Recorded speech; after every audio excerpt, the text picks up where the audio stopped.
Up there, we also have a state-of-the-art service facility and collision repair center. So for all your automotive needs, come see us at Cowboy Chevrolet Buick GMC in Heber Springs.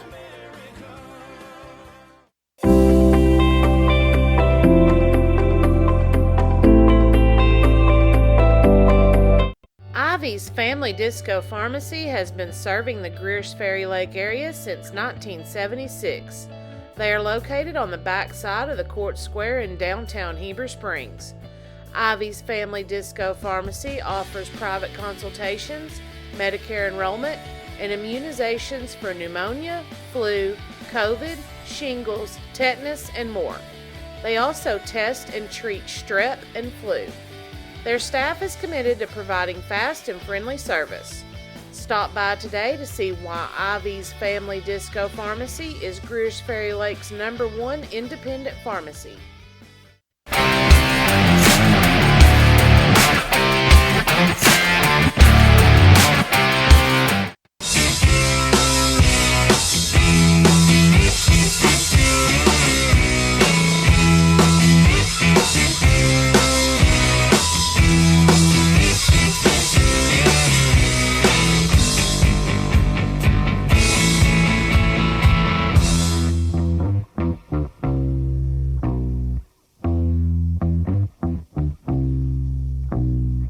F.L. Davis is more than just a hardware store, with 6 locations to serve you in Heber Springs, Greers Ferry, Sherwood, Pea Ridge, Fayetteville, and Centerton. They are your one-stop shop for hardware and home improvement. They are also the home of the Lake Boutique, featuring clothing, footwear, jewelry, accessories, baby items, home decor, and kitchen items. Whether you're building a new home, improving your old one, or needing a gift for yourself or someone else, stop by one of their locations and experience all that they have to offer.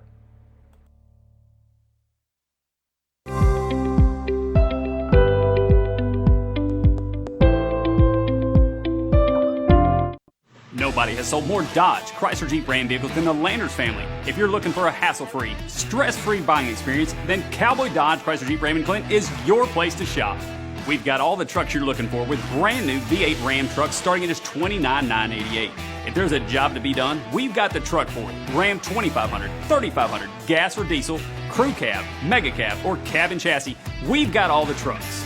Nobody will beat a Cowboy deal on your next Jeep with up to $5,000 off or an available 0% interest. Shop us today. Jeep Gladiator, Wrangler, Grand Cherokee, Wagoneer. It's all in stock and ready to deliver. If you want to pay too much, buy somewhere else. If you want the car deal you've always waited for, Cowboy Chrysler Dodge Jeep Ram and Clinton is your place to shop. It's quick and easy. Jump online at cowboycdjr.com or give us a call at 501-745-5333. Cowboy up or you'll pay too much.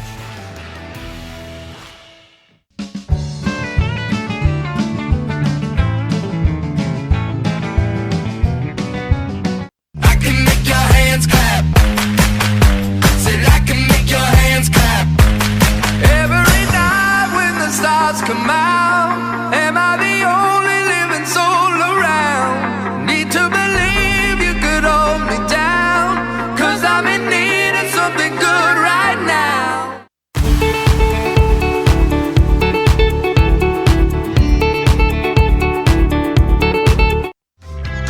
Ivy Physical Therapy in Heber Springs is a proud supporter of the Lake Area athletes. If you or your student athlete are looking to get back in shape, or for therapy after an injury, give Ivy Physical Therapy a call at 501-362-8118 or visit ivyphysicaltherapy.com.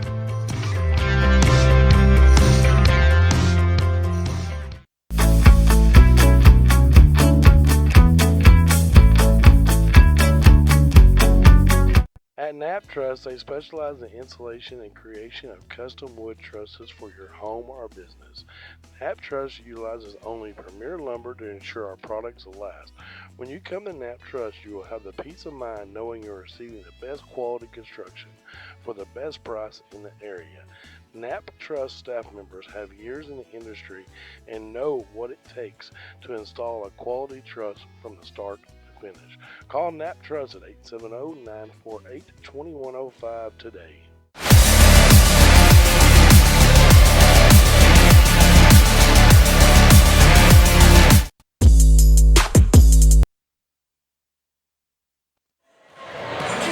Well, good evening, ladies and gentlemen. This is Lacey Bradford and Randy Verse coming to you for Lake Area Sports from Shirley tonight, where Shirley will be hosting rival Greers Ferry Westside.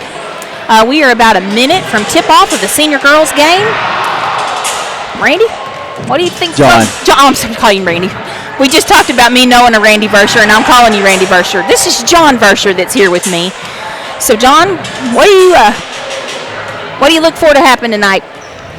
You know, both of these games were very close the first time out. Shirley girls winning by 3, Westside boys winning by 1, and no reason to expect any different tonight. You know, the last time these girls teams played each other, it was the first time in anybody's memory that Shirley had come out with a win, and this game does have some implications in the standings. If Shirley is in 5th place right now, Westside in 6th place. If Shirley wins, they stay in 5th place. And if Westside wins, they will move into 5th place. Right, yeah, so that'll definitely play a part in the seeding as we look coming right up on the district tournament. It'll be here before we know it. So we are just waiting for the arena announcer to introduce the teams, and they're going to go ahead and start with the national anthem, and we will join them here as they do that.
And now we will wait for the arena announcer here to go ahead and get us our starting lineups.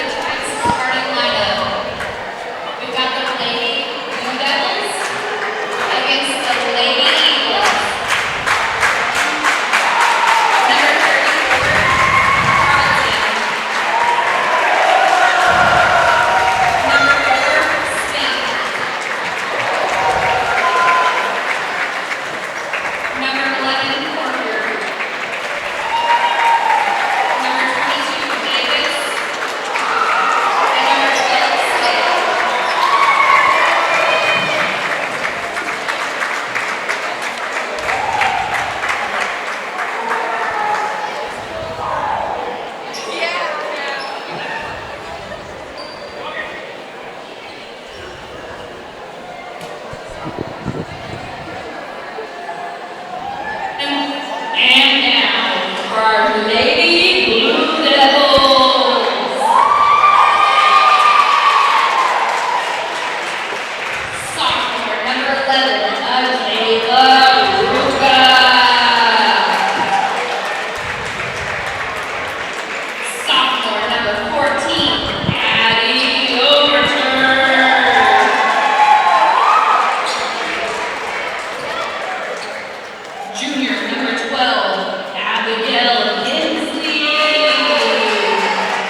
right, so we've had all the starting lineups announced. I'll go ahead and mention those again in case you can't hear. The PA system isn't all that great here at Shirley. Starting for Bruce Ferry will be Shauna Carlton, Sam Corpier, Alyssa Smith, Katie Davis. Who did I miss? McKenna Knapp? Mandy Smith, number 12. What name did you say? Mandy Smith.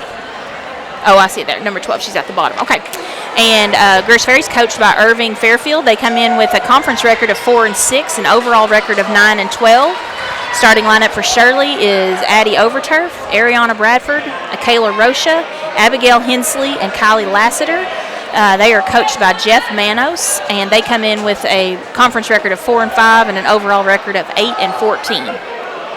And looking back at the first time these two teams met, the key, I think, for Westside will be stopping Addie Overturf. She had 30 points in Shirley's win against the Lady Eagles last time. And another key for Westside is you got to get Shauna Carlton involved. It's crazy to look at the scores, and she did not score against Shirley last time. She was in big foul trouble last time and sat out a bunch of the game, if you remember. Yes. And we talked about how that had she been in the game, certainly could have been a very different outcome. So we'll see if she stays out of foul trouble tonight. And on Shirley's side, the way that Overturf shot last time, it'd be tough not to just feed it to her, but also try to go inside some. Mentioned a little bit. Got that new presence in Kylie Lassiter on the inside for Shirley. And Shirley's still making the adjustment. You know, she became eligible to play at semester, so she's just a couple games in. And the first time that she was on the court, the team wasn't able to utilize her very much. You could just tell they weren't in sync from having never been on the court together before. The next time they played, definitely more of a contributing factor. So we'll see if that continues on the rise tonight or if Westside is able to contain her. It's like there's some clock malfunctions going on they're trying to fix, so that's why. I don't know if it's the shot clock or the game clock. They've got both ticking down, and it looks like the shot clock is automatically resetting to 15 instead of 35. So that'd be an interesting game if we have a 15-second shot clock tonight. Be awful quick. You know, they had a problem with this another night when we were here, and they ended up having to keep the shot clock at the table, which was just a disaster. Oh, I'm sure. People not used to the shot clock that much anyway. Right, this is the first season at this level that it's been in force. And literally the clock operator was trying to shout out as the clock was ticking down to the team. So, yeah. Oh, my goodness. Hot mess. Well, we got a second. We might look at the standings. Yep, absolutely. Go ahead. On the girls' side, Norfolk, which has not lost a conference game in 2023, all of the calendar year 2022, and the last time they lost to a conference team was against Rural Special in the state championship game. Of course, they are 8-0 right now in conference play, 17-3 overall. Viola in second place on the girls' side at 7-2. Rural Special at 7-3 in third place. Concord at 4-3 in fourth place. Shirley in fifth place at 4-5. Westside in the sixth slot at 4-6. And talked about earlier, if Shirley wins, they will stay in fifth place. If Westside wins, they will slide into fifth place. And it doesn't look like the shot clock is functioning. It's still sitting at 15 seconds, so I'm going to guess that they are going to have to keep the shot clock alternatively at the score table. And so we'll see. See how this goes. I'm not sure it's going to play as much a factor on the boys' side. Both these teams really quickly. Opening tip, we have Kylie Lassiter getting the tip for Shirley. She's immediately going to get it into the hands of Ariana Bradford. Ariana's going to get it right back inside to Lassiter, and Carlton's there to block that first shot. Solid defense for the Westside player there. She's gotten a lot of blocks, both her and Alyssa Smith this year. I don't know these names as well as you do on the... They're working the ball around here. That was number 12 that took the shot. That was Smith. Is off the mark, rebounded by Kayla Rocha for Shirley. In the corner to Hensley. Now back out to Rocha, and she's going to pull up from free throw line. That's going to be off the mark. And that's 11. Corpier with the rebound for Westside. She's going to drive all the way in, go up, short. Addie Overturf with the rebound. She's going to push the pace for Shirley. And as she drives inside, she's going to draw a foul. And on the other end, that was nice defense there by Hensley to force that miss by Corpier. And then you get the shot opportunity on the other end by Overturf. Overturf doesn't capitalize as she misses the first of her two-shot opportunity. Foul was called on Katie Davis. That's her first foul. Overturf's going to miss both of those free throws, so chance to get on the board there for Shirley from the free throw line. Take advantage of those opportunities. Right. And as 11 looked for the shot there, Corpier, that was blocked by Abigail Hensley on defense. Got a nice couple of early minutes in this game on defense. This is Kayla Rocha. The ball now at the top of the key. In the corner to Hensley. They're going to go back inside to Lassiter, and Lassiter's going to turn around and draw the foul on Carlton.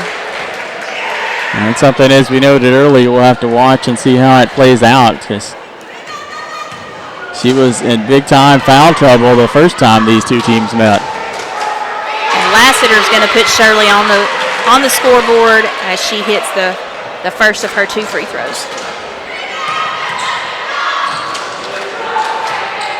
And her second free throw is up and good as well. So a 6:31 to play in the first period. Shirley strikes first with the 2-0 lead. Oh, great second effort there. That was Alyssa Smith with the putback. Yeah, nice defense by Shirley, but Alyssa was just in the right place at the right time as it bounced away and was able to get points out of it. And that fires her up on defense on this other end, because then she knocked that pass. That was Mandy Smith that was able to knock that pass out of bounds.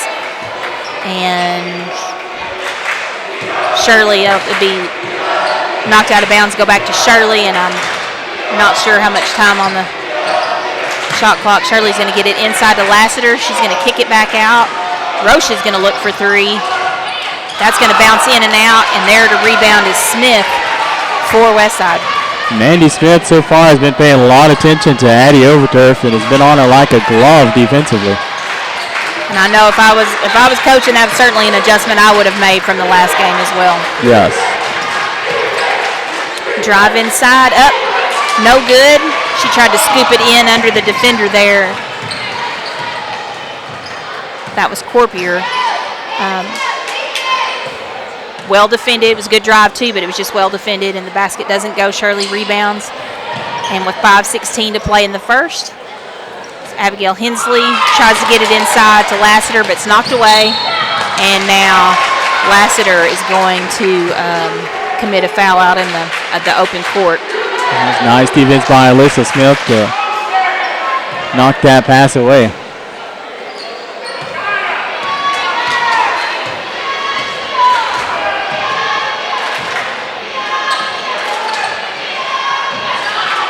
Mandy Smith from the corner. She's going to get the shooter's roll, and that was a three-pointer for Mandy. Wasn't sure if her foot was on the line or not. Yeah, but they called it three, so we'll go with what they say. That's going to put, with 4:43 to play, Greers Ferry up 5-2. This is Kayla Rocha getting things set up for Shirley. Overturf's going to drive inside. The ball's knocked away. Lassiter there to recover for Shirley.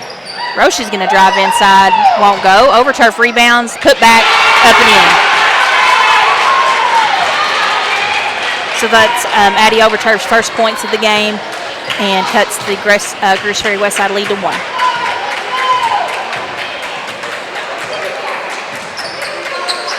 Corpier from the top of the key. Doesn't draw iron. Lassiter rebounds for Shirley.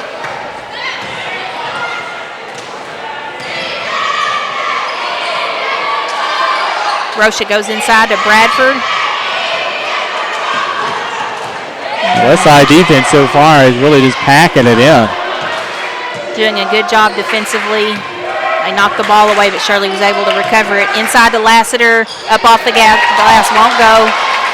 And that's number 4, Alyssa Smith with the rebound for Westside. That is one advantage that Westside has. They got 2 post players with some height. Right. As Westside tried to go inside that time, Lassiter was able to knock it away, and this time that's Corpier, I'm sorry. And Corpier's going to come up with a big 3. That's 2 big shots from behind the arc so far for Westside. So with we have 3:09 to play in this first period, and Westside has up 8-4.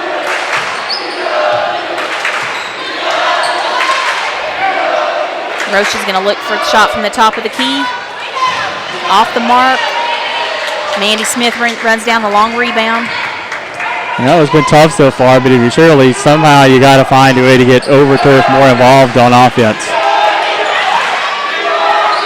Even if that means you got to be a little more patient.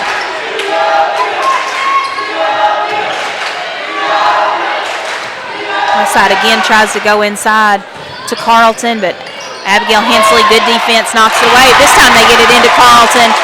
She turns around and Carlton gets her first points of the game. And it looks like Shirley's going to go ahead and call a timeout as Greers Ferry extends that lead 10-4 with 2 minutes 24 seconds. We'll go ahead and take this timeout with them. You're watching Lake Area Sports.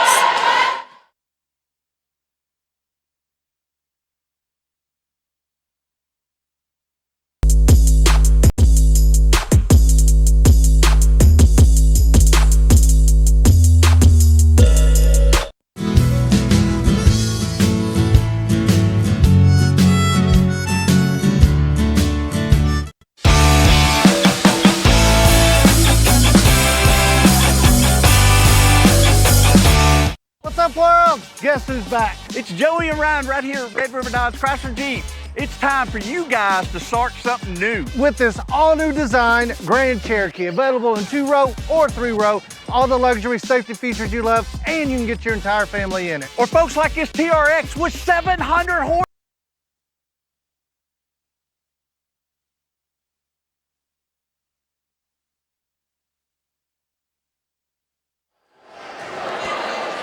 We're back in action after Shirley calling a timeout. Regroup as Westside has grabbed the early lead 10-4. We're at the 2-minute and 24-second mark of the first period. And look, after this timeout to try to get Overturf involved a little bit more offensively. That's where the big points was last game. I think probably a philosophy for getting Overturf open more is to get the ball inside and see if they can draw defenders in on Lassiter. And this is at least her second time at the line. Yeah, and that's the second foul on Carlton as well in the first period. Oh, I'm sorry, they didn't call that on Carlton. Oh, Katie Davis. Katie Davis. So if you're a Westside fan, that's good news. Good news. And Lassiter is going to step up and make both of those free throws. She is 4 for 4 from the free throw line tonight. And it's good to see if you're a Shirley fan that she hit both of those shots and kind of endos that Westside momentum.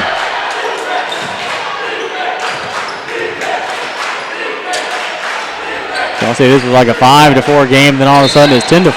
Yeah, exactly. Overturf's going to be called in the top of the key, reach in foul. That's her first foul and the team's second foul.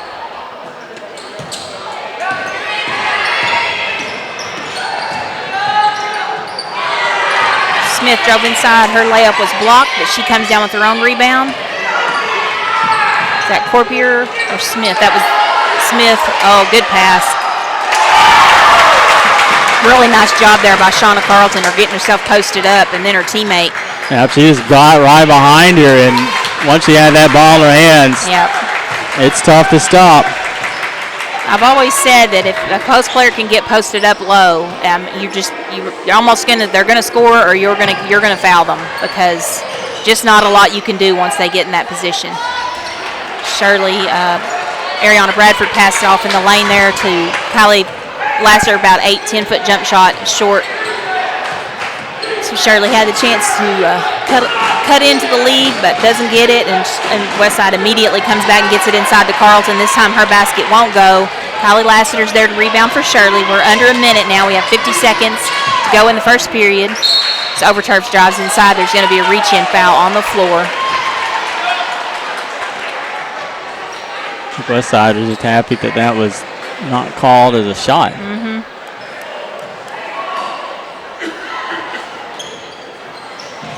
Shirley will have it here under their own basket. Hensley's going to look to shoot from the corner of the free throw line. No good, but Roche is there to rebound. And she is, as she goes out of bounds, she's able to get it off of a Westside player. And that's just a smart defensive play there to keep the basketball. So Shirley will have it out of bounds here one more time. 39 seconds to play. Bradford from the corner, and her three's up and good.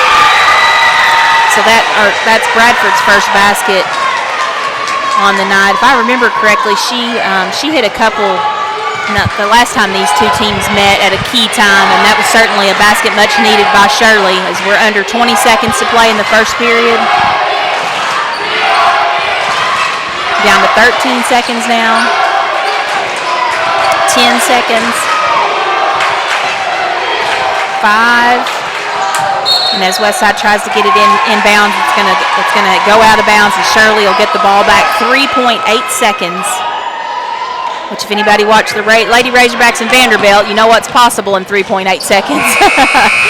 Shirley tries to get the shot, but it won't go. So we'll end this first period with Westside up 9-12. We'll go ahead and get a word from our sponsors in between these first and second period. What's up, world? Guess who's back? It's Joey and Ryan right here at Red River Dodge Chrysler Jeep. It's time for you guys to start something new. With this all-new design Grand Cherokee, available in 2-row or 3-row, all the luxury safety features you love, and you can get your entire family in it. Or folks like this TRX with 700 horsepower. I guarantee you we're gonna have a vehicle that fits your needs. So for all your new Ram, Dodge, Chrysler, Jeep, make that beautiful drive to Heber Springs, Arkansas. Doing the Start Something New sales event. Rick's Pawn and Swap Shop is your hometown spot to buy, sell, or trade gold, silver, guns, tools, jewelry, water sports, and a whole lot of fishing gear located at 7560 Edgemont Road in Higdon. Rick's Pawn and Swap Shop is also your local authorized U-Haul dealer. Stop by and check out their new inventory at affordable prices.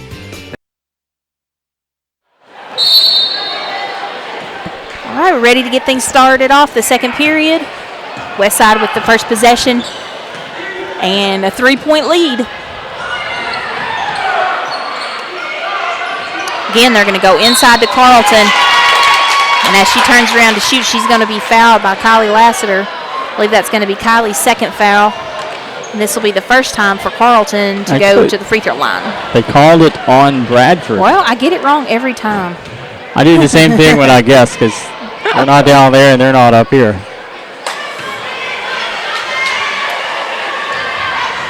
That's the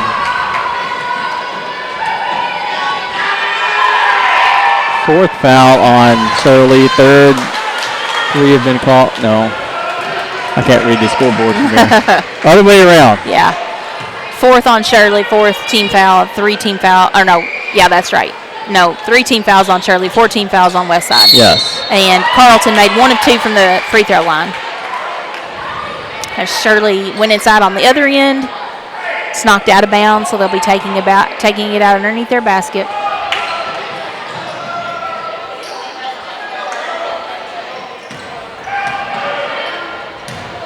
Lassiter for the shot, in and out. Nobody there to rebound. Everybody watching. Is that McKenna Knapp that got that? Is she checked in? Yes. Yes. McKenna Knapp is and immediately going to get a moving screen there. Yeah, she came in when Katie Davis got her second foul. Yeah.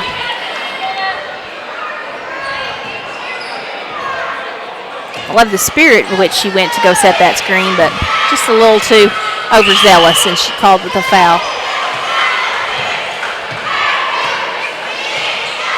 We're at the 7-minute mark in the second period.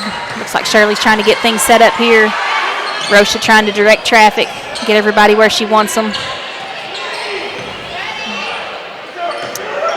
Hensley looked at it in the corner. They're going to go inside the Lassiter turnaround jumper way off the mark. I've just been really impressed so far by the defense of Mandy Smith on Addie Overturf. I mean, anywhere she is moving, she's right on her, and that's really constricted the Shirley offense. Completely shut her down at this point. On the other end, Westside again gets it into Carlton. Her turnaround jumper won't go. Shirley 30 points the last time these two teams played.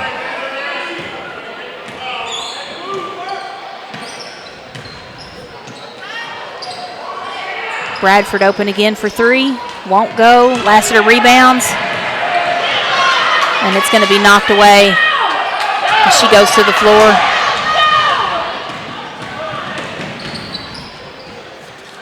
Nice drive. That was Corpier looking to take it coast to coast. Basket won't go. Several players on the floor for it, and it's going to be a jump ball with possession arrow favoring Grush Ferry.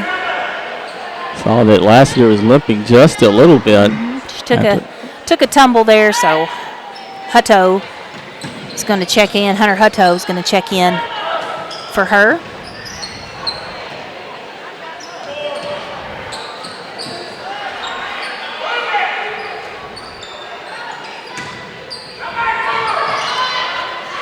That was Knapp looking for the shot from the corner. Doesn't go. Carlton there to rebound. Knapp was able to go back door there, but slightly overthrown and it's out of bounds. So Shirley will get the ball back. We have 5:34 to play in the first half. A very slow-paced game so far. Neither team has really gotten into any kind of offensive rhythm. No rhythm whatsoever, no. I think that definitely on the Shirley end, that is a credit to Westside's defense, as they have just been pretty effective covering up Overturf, which she's usually a big generator of offense for Shirley. Let's see, this is Barnett, Addison Barnett, that's checked in for Shirley now.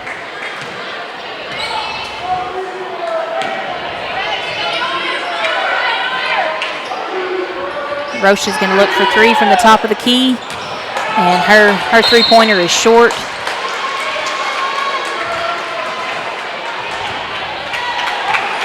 Yeah, if either of these teams can put together a little run, get a little separation, it's going to be tough for the other to come back the way this game's being played right now. Wide open look right there for Corpier.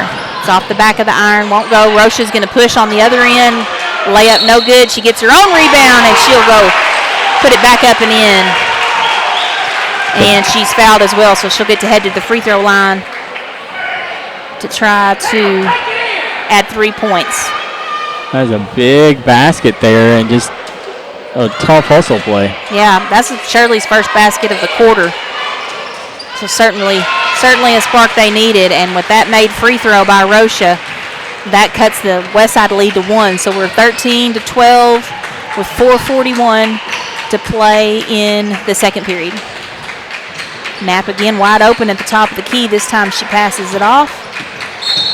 And that's going to be Barnett, who's going to be called for push foul out at the top of the key. That's her first personal. And the fourth team foul? Yes. Lassiter is going to check back in for Shirley. Katie Davis back into the ballgame for Westside.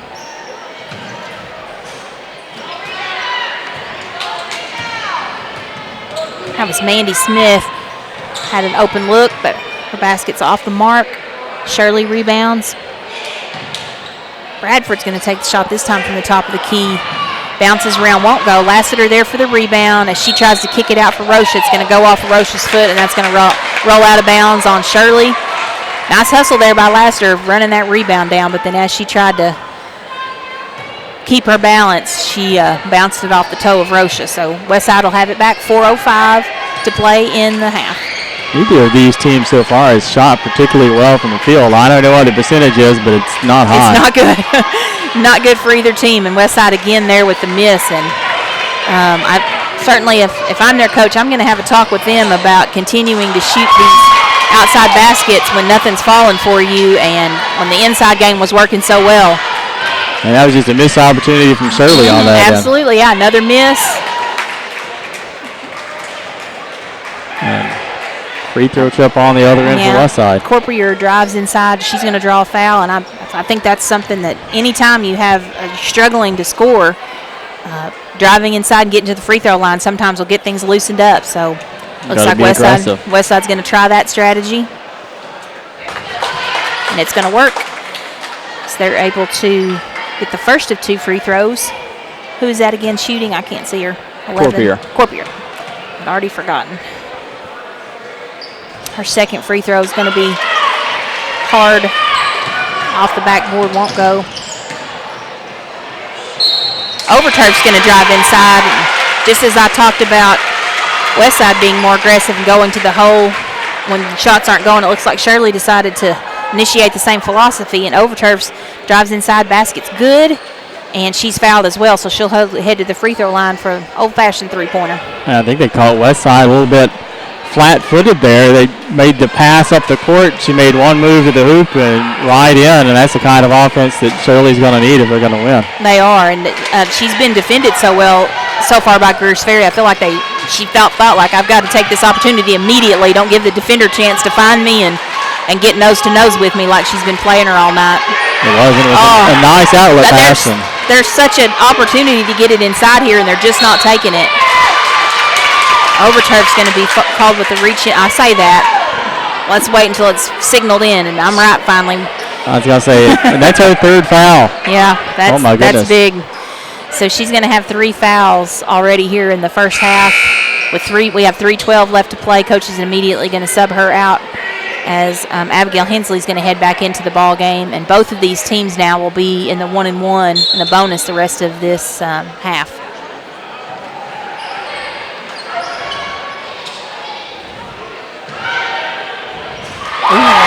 Corpier steps up and hits it. Was that Corpier? Yes. Did I get that right? Yay, I'm remembering names. Corpier steps up that time. Big three-pointer, so not a lot of offense has been generated from outside, so see if Corpier's got something started. I'll say that's her second 3 for the Lady Eagles tonight. Hensley answers right back with the 2-pointer for Shirley. Yeah, just stepped right inside the line there, long 2. 2:35 to play in the half. Westside inside, shots off the mark. Carlton with the rebound, putback won't go. Lots of hands in there trying to rebound. Let's see what the call is going to be. I think it will be a foul on Shirley. Yeah, looks like number 50, Hunter Hutto, is going to be called with that foul. As about 4 or 5 players were all in there trying to come down with that rebound. So, as I mentioned earlier, now both teams in the bonus. That will send number 4, Alyssa Smith, to the free throw line. This will be her first time at the line tonight, and she will have a 1-and-1 opportunity.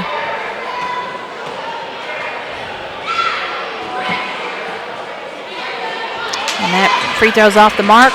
It didn't look like anybody realized it was a 1-and-1 as everybody kind of stood for a second, but well, everybody kind of forgot. Yeah.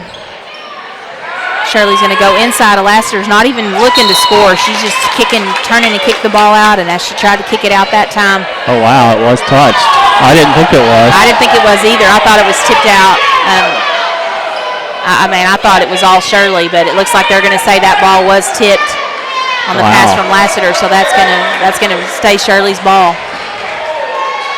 But Westside's immediately going to create a turnover as the good hustle defense. Who's that, number 11 over there? Corpier. Created just enough confusion where it was hard to see the ball, and evidently it touched neither one of them. She's able to create a scoring opportunity for her team here, leading by 1 with 2 minutes to play in the half.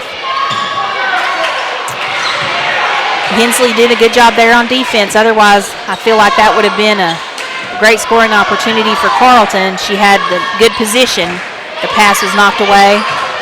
Corpier's going to drive inside. Won't go. Rebound. That was number 4. Alyssa Smith with the rebound and the putback. And she has been solid all year down low, especially on the putback, sometimes taking a shot or two.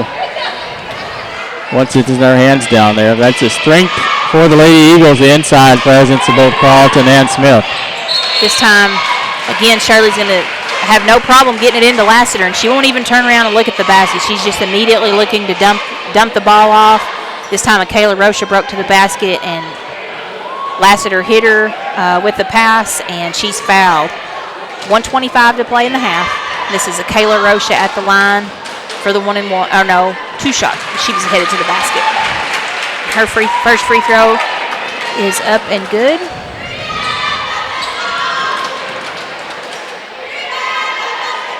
Second free throw is as well. Balanced scoring so far. She leads Shirley with 5 points, and there's been 5 Lady Blue Devils who have found the scoring column already. Nice drive. Oh. Is that Corpier? Yes. Yeah, that tried to drive inside. It was a great drive. Her basket didn't go. And Lassiter there with the rebound for Shirley. That was Abigail Hensley looking for the basket for Shirley on the other end. Her basket's off the mark. Rebound the west side. Abigail Hensley, another hand in there on defense. Yeah, nice defense there by Hensley. Just couldn't poke it quite far enough away. I don't feel like I've called her out a lot of times on defense this year, so I feel like she's really stepped it up tonight and definitely making a difference. And oh my goodness. West side and that's a rare 3-pointer for Alyssa Smith. Matter of fact, she might have hit one this season, but I can't remember it. That's how rare it is. It was at an opportune time because we're 20 seconds to play now in the half, and that put Westside up 22-18. Of course, Shirley will hold the ball here and look to get the last shot of the quarter. Rocha's going to get it over to Hensley. They're going to kick it right back to Rocha. And as she's trying to pass the ball out of bounds, she's going to be called a traveling violation. So Westside will get the ball back, 5.9 seconds. Nobody up for Shirley defending, so it looks like Westside's going to get the open look. Finally, Bradford turns around and realizes what's happening. Corpier's going to drive inside, pull up jumper, short, and Lassiter rebound. So we'll head into the half with Shirley, Westside leading 22-18. You're watching Lake Area Sports.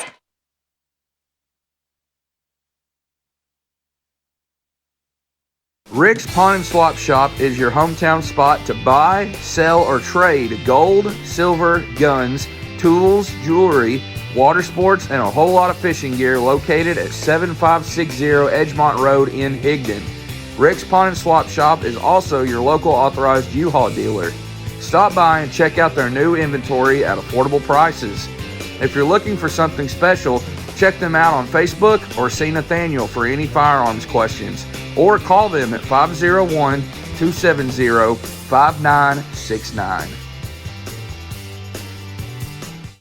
Took a 911 about 107 down a back road, where the White River runs and the southern sun makes a cousin grow. Look what I found in the Ozark Mountains I ain't ever seen. It sure does feel like you're sitting on top of the world to me. Gotta get down to Arkansas. At American Safeguard Insurance, you get an actual human being just down the street to get advice on the confusing world of insurance. There's no need to shop around every time your insurance company tries to raise rates. You can relax and let us do it for you. Having a choice is a big deal, and when insurance companies compete, you save money. One of the most important benefits is we actually monitor your premium for rate increases. If we notice a rate increase, we reshop your premium to ensure the best rate. And when the time comes to use your insurance, and we hope it doesn't, you have a friend to help guide you during one of the most stressful times of your life. All your needs under one roof, from vehicle to life insurance, and everything in between. We protect it all.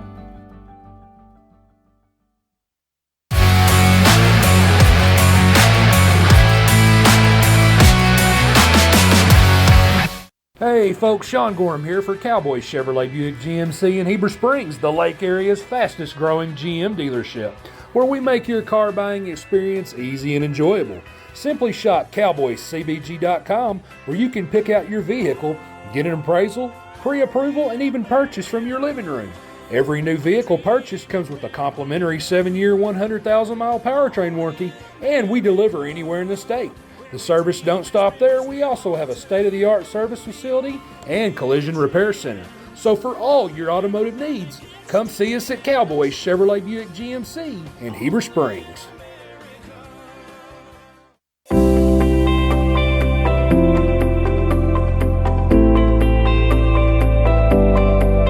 Ivy's Family Disco Pharmacy has been serving the Greers Ferry Lake area since 1976. They are located on the back side of the Court Square in downtown Heber Springs. Ivy's Family Disco Pharmacy offers private consultations, Medicare enrollment, and immunizations for pneumonia, flu, COVID, shingles, tetanus, and more. They also test and treat strep and flu. Their staff is committed to providing fast and friendly service. Stop by today to see why Ivy's Family Disco Pharmacy is Greers Ferry Lake's #1 independent pharmacy.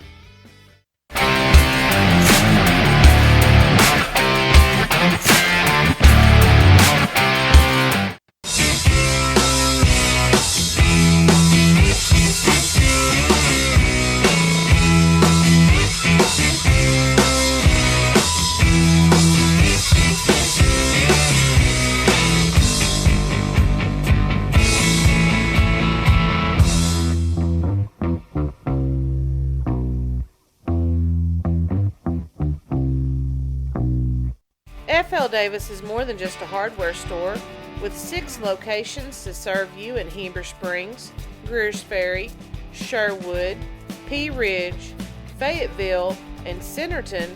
They are your one-stop shop for hardware and home improvement.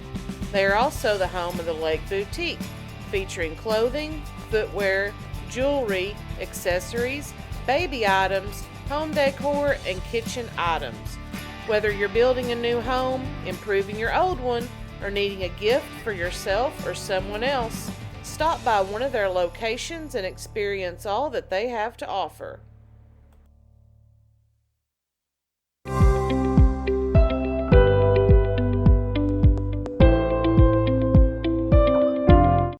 Nobody has sold more Dodge, Chrysler Jeep Ram vehicles than the Landers family. If you're looking for a hassle-free, stress-free buying experience, then Cowboy Dodge, Chrysler Jeep Ram in Clinton is your place to shop. We've got all the trucks you're looking for with brand new V8 Ram trucks starting at just $29,988. If there's a job to be done, we've got the truck for it. Ram 2500, 3500, gas or diesel, crew cab, mega cab, or cab and chassis, we've got all the trucks.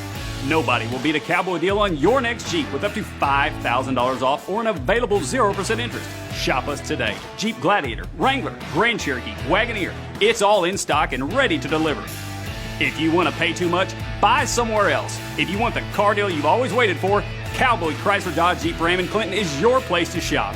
It's quick and easy. Jump online at cowboycdjr.com or give us a call at 501-745-5333. Cowboy up or you'll pay too much.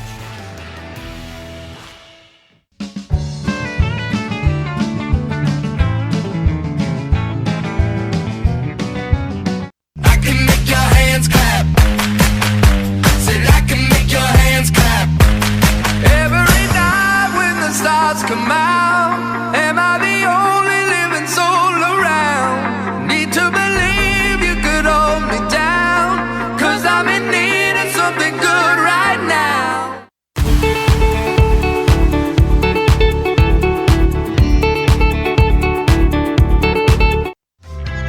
Ivy Physical Therapy in Heber Springs is a proud supporter of the Lake Area athletes. If you or your student athlete are looking to get back in shape, or for therapy after an injury, give Ivy Physical Therapy a call at 501-362-8118 or visit ivyphysicaltherapy.com.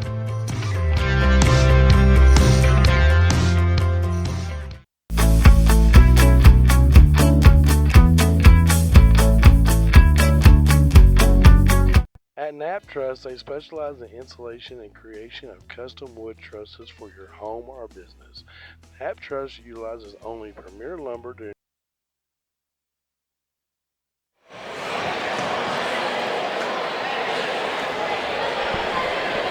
All right, as we're ready to come back from the half, we'll go ahead and give you a bit of a halftime update.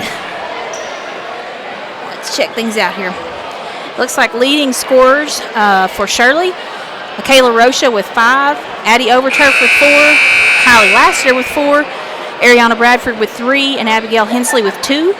So balanced scoring for Shirley, but feel like a very low shooting percentage. So I feel like probably something adjustment they're going to try to make at halftime, get some more high percentage shots. For Westside, Alyssa Smith with 7, Sam Corpier with 7, Shauna Carlton with 5, and Mandy Smith with 3. So also balanced scoring for Westside, but again, not great shooting from either team this first half. So we'll see if both teams try to adjust and look for some more high percentage shots in the second half. See what kind of adjustments they made coming out of halftime. Shirley immediately gets the ball inside to Kylie Lassiter, and Kylie's going to be fouled, so she'll head to the free throw line to shoot 2. And I think that's probably an adjustment. She made an aggressive move to the basket. Right. A lot of times she's been passing it on, but she made that move to the hoop. Yeah, I know certainly if I'd have been in the dressing room, we would have had a conversation about not even turning around looking at the basket when you get it inside, but just immediately kicking it back out.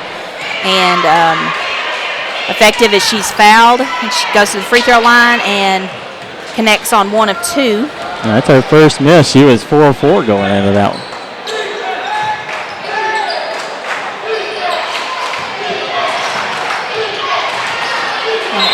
Lassiter well defended. I think she's a little surprised. I think it came off her foot into her hand, so I think Westside's going to keep the ball. Yeah, I mean, I feel like it came off of her leg, like pretty high up on her leg. I don't know that I've ever seen that called a kick before, but I mean, it did come off of her leg. So Westside, Corpier looking for three-point basket there on the inbounds play, won't go. Lassiter rebounds for Shirley. Overturf kicks it out to Hensley. Rocha pull up. The free throw line won't go. And so the shooting percentages woes seem to continue. We'll see if either team can get in a rhythm and get a run going one way or the other. That was nice defense down low by Lassiter. She's made a lot of difference defensively for Shirley, and she blocked that ball. Westside was able to run their inbounds play just like they wanted to, got it right in the hands of Carlton, right where they wanted it, and again, shot just off the mark. Bradford looked, pulled the triggers, changed her mind. Great pass there by Lassiter into Rocha. Rocha tries to shoot the reverse layup, won't go. And then out of bounds on Shirley as they tried to rebound. Couple of scores to pass along to you at halftime. Quitman girls leading Southside B Branch 23-17, and Mount Vernon Enola girls leading ICC 32-8 at halftime.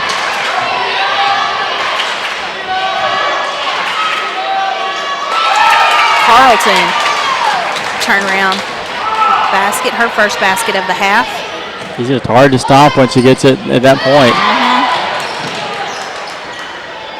Really nice job of posting herself up in a great position where she's got a high percentage shot. Shirley's going to look to get it into Lassiter. She can't get it to go. Rocha with the rebound, I think partially blocked. We're just under 6 minutes in the third quarter.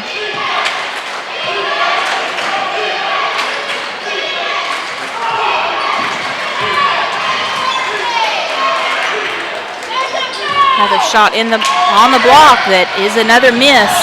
As Overturf's trying to quickly push the ball up the court, she's going to lose it out of bounds. Yeah, just got a little bit ahead of herself there.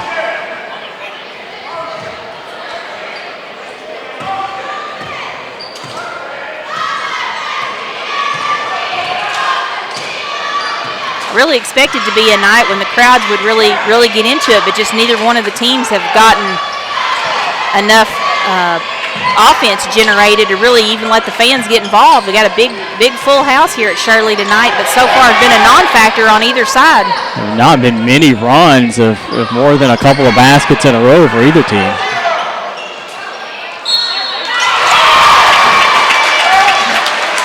Westside's able to get it inside that time to Alyssa Smith. Alyssa working hard in there to get herself in position.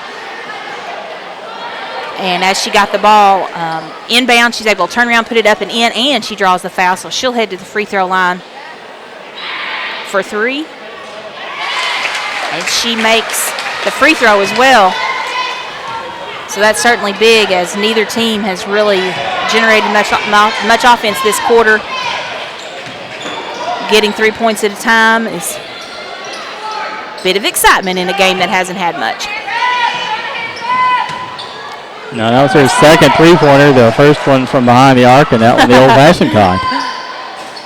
Kayla Rocha, boy, Kayla just is ice cold tonight. She usually in double digits for Shirley, and so many of the shots that she normally makes just will not fall. Another drive inside. I think that being aggressive and going to the basket is going to continue to be the secret to winning this game. Got the big roll there. Who was it that made that? Corpier. Corpier, okay. So that's Corpier's first basket of the quarter. And Shirley's going to immediately call a timeout, as Westside has now extended the lead 29-19, and we'll take the break with them. At Knapp Truss, they specialize in installation and creation of custom wood trusses for your home or business. Knapp Truss utilizes only premier lumber to ensure our products will last. When you come to Knapp Truss, you will have the peace of mind knowing you're receiving the best quality construction for the best price in the area. Knapp.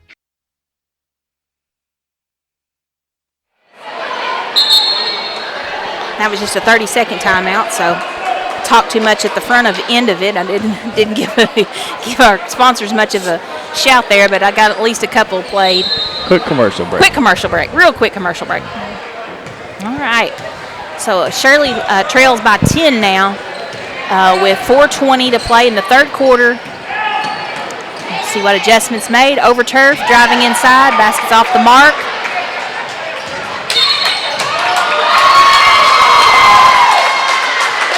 Alyssa Smith with the rebound, and she's going to be fouled after the rebound. That'll be Shirley's second foul of the half, and I believe that's Hensley's second foul. They don't have it reflected on the board, but another drive inside won't go. And this time it's Shirley that's going to be fouled on the rebound. It's both Overturf and Smith, both there trying to get that rebound down.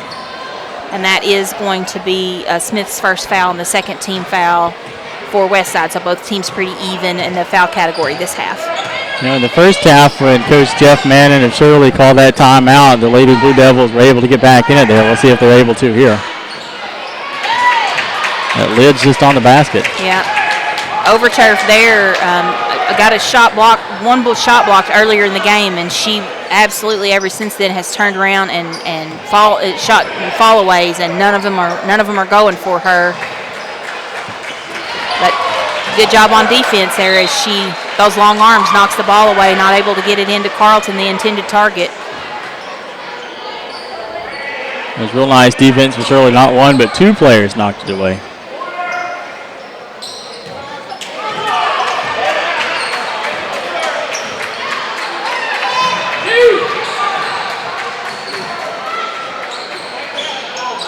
Another shot, long shot that's off the mark, off the back of the rim. Kayla Rocha rebounds for Shirley. She's going to take it all the way up and in.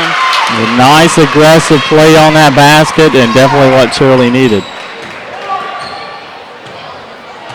And that's Kayla's first basket of this half. We are just under 3 minutes in the third quarter.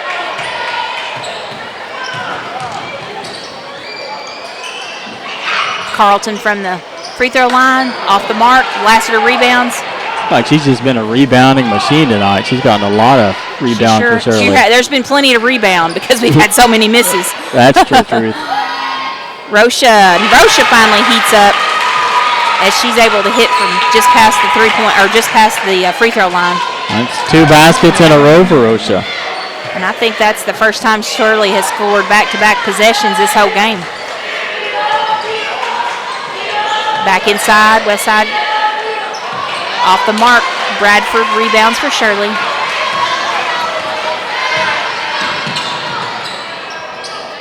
Overturf drives inside and misses. Tries to go left-handed layup. And as she comes able to get her own rebound, she's going to be fouled. And she's got to watch it. She's already got 3 fouls called on her. She's going to drive back inside again. Won't go. Gets her own rebound. Put back. Also a miss. It's a tough possession to miss 3 shots. Just a reflection of exactly how this game has gone. Everybody has missed a ton. I'd hate to see the shooting percentage for either team tonight. It is ugly.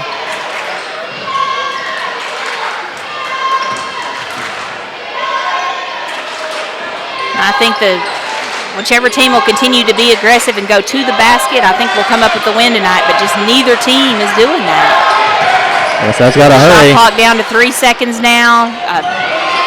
Just a desperation shot thrown up. Luckily, it glanced off the rim, so as Westside rebounds, they get the shot clock reset.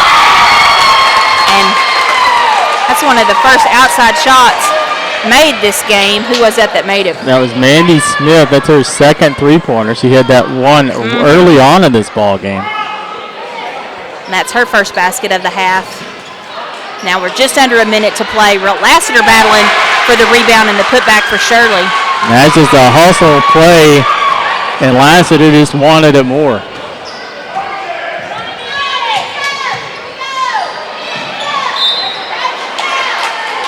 Yeah, foul, and she knew it. Yeah, Hensley, she was out. Bragged on Hensley earlier, playing good aggressive defense. She was doing that again, but this time she's going to get called for the foul. That's the third team foul, and we're under just at 36 seconds to play in this third quarter.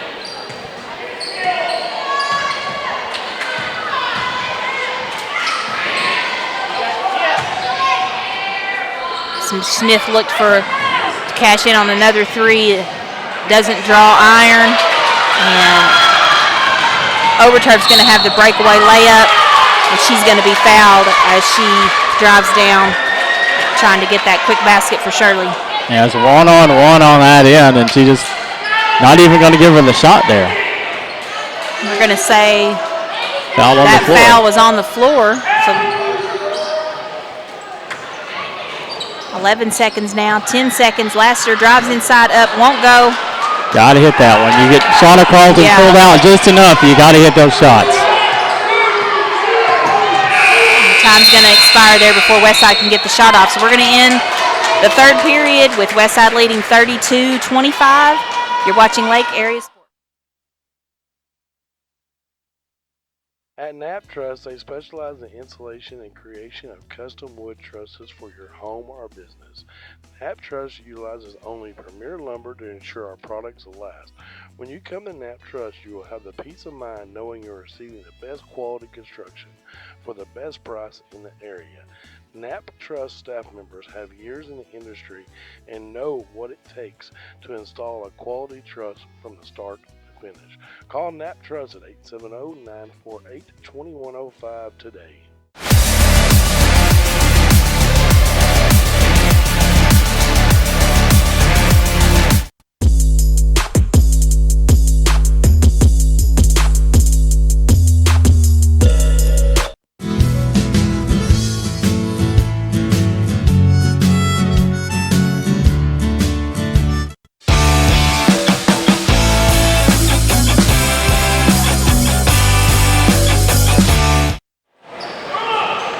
Ready to get this fourth period underway. Shirley hosting Westside tonight as these teams are battling for the 4th, 5th place positions in conference. Neither team really been able to get a lot of rhythm and a lot of flow to their game. But Westside has been able to pull ahead 32-25. Inside to Lassiter, turnaround jumper, and this time she'll get it to go. He's went right through Shauna Carlton arms there. Westside's going to try to answer by getting it into Shauna Carlton, but Lassiter defending is in front and knocks the ball away. Quickly into Rocha as she breaks to the lane. They're going to kick it back out and set it back up. Lassiter's going to go a little high-low action there. She gets it into Rocha, but Rocha's shot's going to be blocked. Shauna Carlton and Alyssa Smith were both right there, getting that big block for Westside.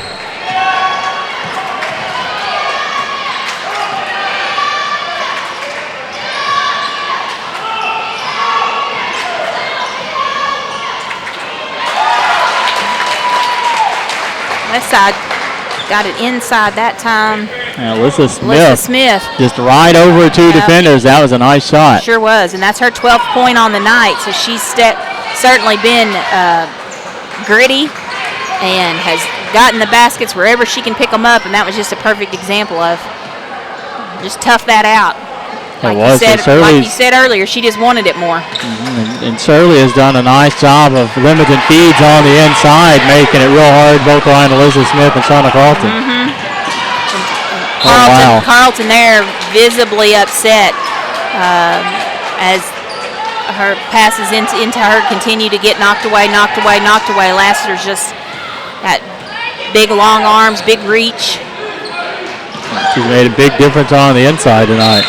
Sure has. Good defensive there. Shirley traps out almost at the half-court line and able to tie the ball up, and that'll be possession back to Shirley. And they'll see if they can cut into this, a 7-point lead with just over 6 minutes to go in the game.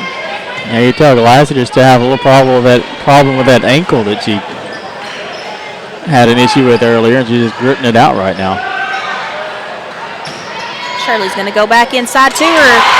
Maybe she's finally found a way to get it up and over Carlton.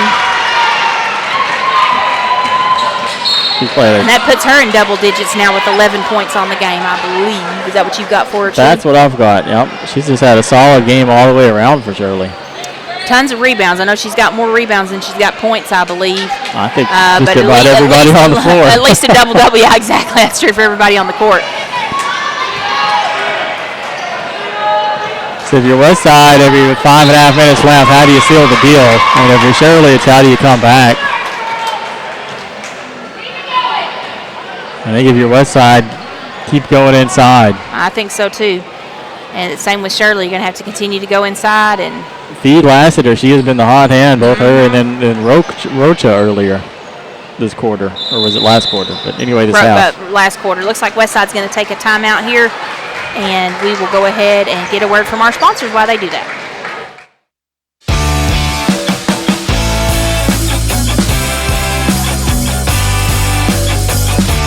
What's up, world? Guess who's back? It's Joey and Ryan right here at Red River Dodge Chrysler Jeep. It's time for you guys to start something new. With this all-new design Grand Cherokee, available in 2-row or 3-row, all the luxury safety features you love, and you can get your entire family in it. Or folks like this TRX with 700 horsepower. I guarantee you we're going to have a vehicle that fits your needs. So for all your new Ram, Dodge, Chrysler, Jeep, make that beautiful drive to Heber Springs, Arkansas. Doing the Start Something New sales event.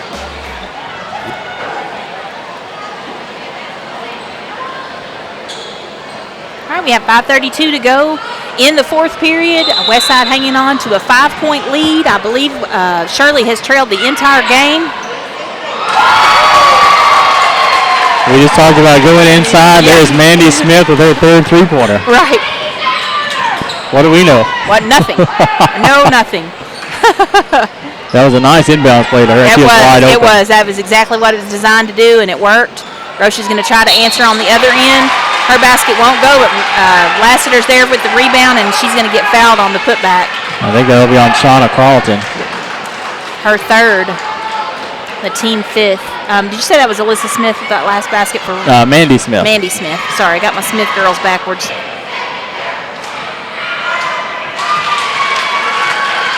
Lassiter hits the first of her 2 free throws as she continues to shoot well from the free throw line tonight. She has. It saved Shirley early on. Rocha there working hard to get the rebound. I mean, Shauna Carlton is a foot taller than her. Somehow she got the board. And with that offensive rebound, they get it back into Kylie Lassiter. Kylie's going to score, and that is going to cut the lead to 5, just under 5 minutes to play. Well defended by Lassiter there as she tried to get a transition altered the shot. Shirley's going to push it up on the other end, and Akayla Rocha is going to be fouled. Send her to the free throw line to shoot 2. So a little momentum going in Shirley's direction late here at home. One halftime score to pass along to you. Rule special 20, Concord 16 in a girls game.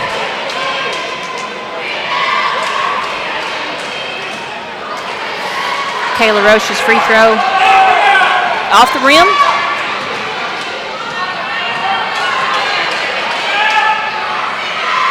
Second one is good. And this was a 3-point ball game with Shirley winning the first time these two teams met. Now Westside's up by 4 late. A close ball game both times so far. Smith looking to cash in again, this time off the mark, and Rocha there to rebound. She's going to push it up. Overturf's going to drive inside, basket won't go, gets her own rebound back up, and she's fouled on the putback. And I think we mentioned it all game long, whichever team looked to be the most aggressive, and that was a nice aggressive move by Overturf. Looks like Westside's going to go ahead and call a timeout to talk about it, and we'll take it with them. You're watching Lake Area Sports. Rick's Pawn and Swap Shop is your hometown spot to buy, sell, or trade gold, silver, guns, tools, jewelry, water sports, and a whole lot of fishing gear located at 7560 Edgemont Road in Higdon. Rick's Pawn and Swap Shop is also your local authorized U-Haul dealer. Stop by and check out their new inventory at affordable prices. If you're looking for something special, check them out on Facebook or see Nathaniel for any firearms questions, or call them at 501-270-5969. About 107 down a back road, where the White River runs and the southern sun makes a cousin grow. The what I found in those hot mountains I ain't ever seen. It sure does feel like you're sitting on top of the world.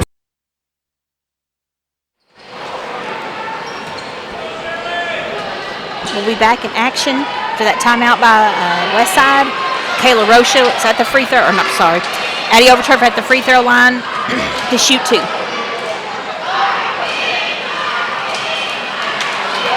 And her first free throw bounces round and out.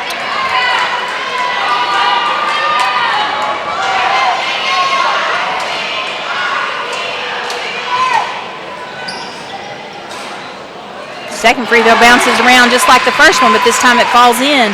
And that cuts the lead. One possession game. Shirley with the steal. Overturf drives inside. Again, she's going to be fouled. And every Shirley, you got to start hitting these free throws. Got to have them. Lassiter has done a nice job, but some of the other players have got to step up and start hitting them if you're going to get back in this ball game and have a chance to win. And Addie Overturf right now is 1 for 1, 2, 3, 4. She's 1 for 5 from the free throw line. In a close game like this, man, makes a difference. It sure makes a difference. See what she can do with these 2 free throws. She gets 1 of 2. Now looking at the foul situation, Shirley's in the bonus the rest of the way. 2 more fouls before Westside is in the bonus. Shirley applying some pressure now, extending their defense. Westside across the timeline and set up in their offense, and now working it around, looking to get it inside, I'm sure.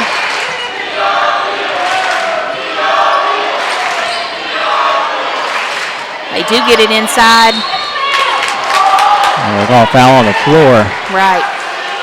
As Smith, again, working so hard to get herself in position, and she is fouled, and that is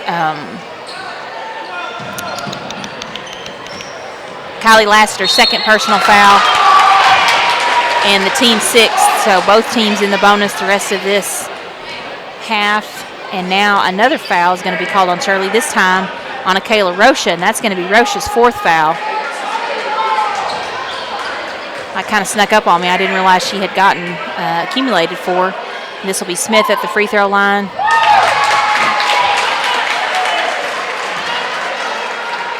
Big free throw, that one. Sure was. Took a 3 to tie it. It's a long way to go, though. Second free throw in and out. Last set of rebounds for Shirley. Over turf again. Looks like she's going to be aggressive. Drive down. Bradford looking for three-point basket, and she gets it. So that'll cut the Shirley lead. Oh, no, that'll tie things up. Big time shot right there. Big shot. That's her second three-pointer of the night. And finally, that Shirley student section crowd woke up over there. I wondered. I know they were trying to encourage a big crowd tonight and have everybody wear blue, and then I was like, well, you encouraged all that, and then nobody's making a sound over there. Yeah, West Side's crowd's been loud the whole game, but now Shirley fans are getting in it. Finally realizing this is a ball game now that things are tied up with 2 minutes, 55 seconds left to play. Long three on the way. She had to see that one. The shot clock ran down. No good. Shirley's going to drive inside, and Bradford, the senior, is going to be on the receiving end. That was a nice feed by over turf. Her fifth point of this fourth period. Looks like somebody's got in trouble with a contact. Yeah, I think the official went a little too quick. Alyssa Smith said she was fine. But good to stop it just to make sure. Yeah, always make sure. They always talk to the players, the captains before the game, and find out what players have contacts, so they'll know if somebody's digging for a contact lens, they know to give them a second to do that.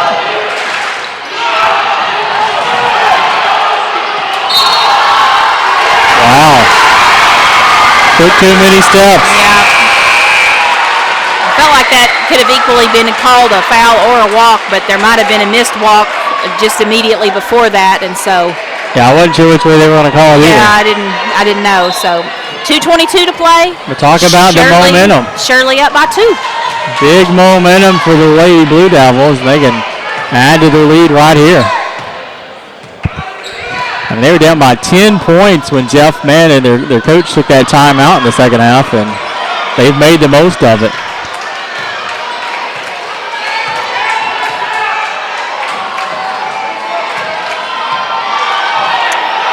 Looks like they're going to work this down to the very last second with the lead, and I'm never a fan of that when a team gets on a little bit of a roll and you just have a 2-point lead. I say you just keep rolling instead of holding the ball up, and that time Shirley just unforced error, just absolutely threw the ball to nobody. Yep. And so Westside's going to get it back with 1:48 and a chance to tie things up. Smith inside to Carlton. Carlton shot off the mark, and it's going to be out of bounds on Westside on the rebound. So Shirley will get the ball back, 1:41 to play, hanging on to that 2-point lead. And shots, points are at a premium this ball game. They've been hard to come by.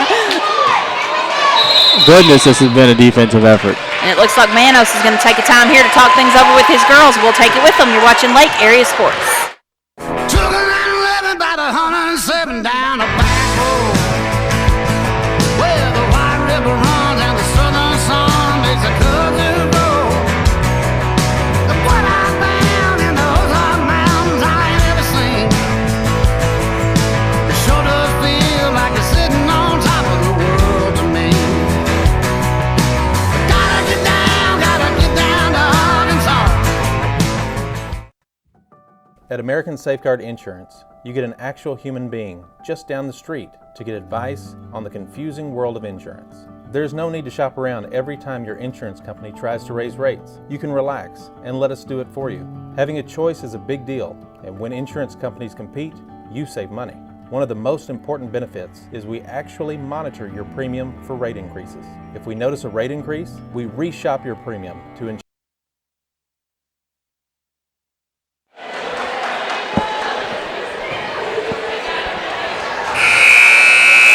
We're 1:33 to play. Shirley Lady Blue Devils hosting the Westside Lady Eagles tonight.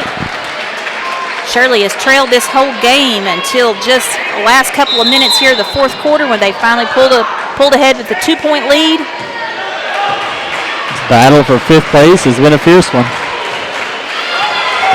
The winner of this game will be in 5th place going into Friday night. Rocha going to look for the free throw line. And that ball's not going to draw iron. That'll be out of bounds on Shirley.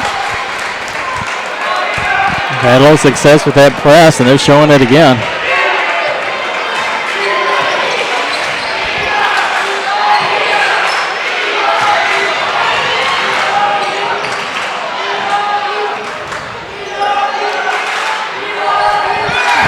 The game clock's down to 1 minute now. 1 minute left to play. And this time, Westside Coach Irving, going to call the timeout for Westside, and again, we'll go ahead and take it with them. Appreciative of our sponsors and want to give you every chance we can to have a look at them. At American Safeguard Insurance, you get an actual human being just down the street to get advice on the confusing world of insurance. There's no need to shop around every time your insurance company tries to raise rates. You can relax and let us do it for you. Having a choice is a big deal, and when insurance companies compete, you save money. One of the most important benefits is we actually monitor your premium for rate increases. If we notice a rate increase,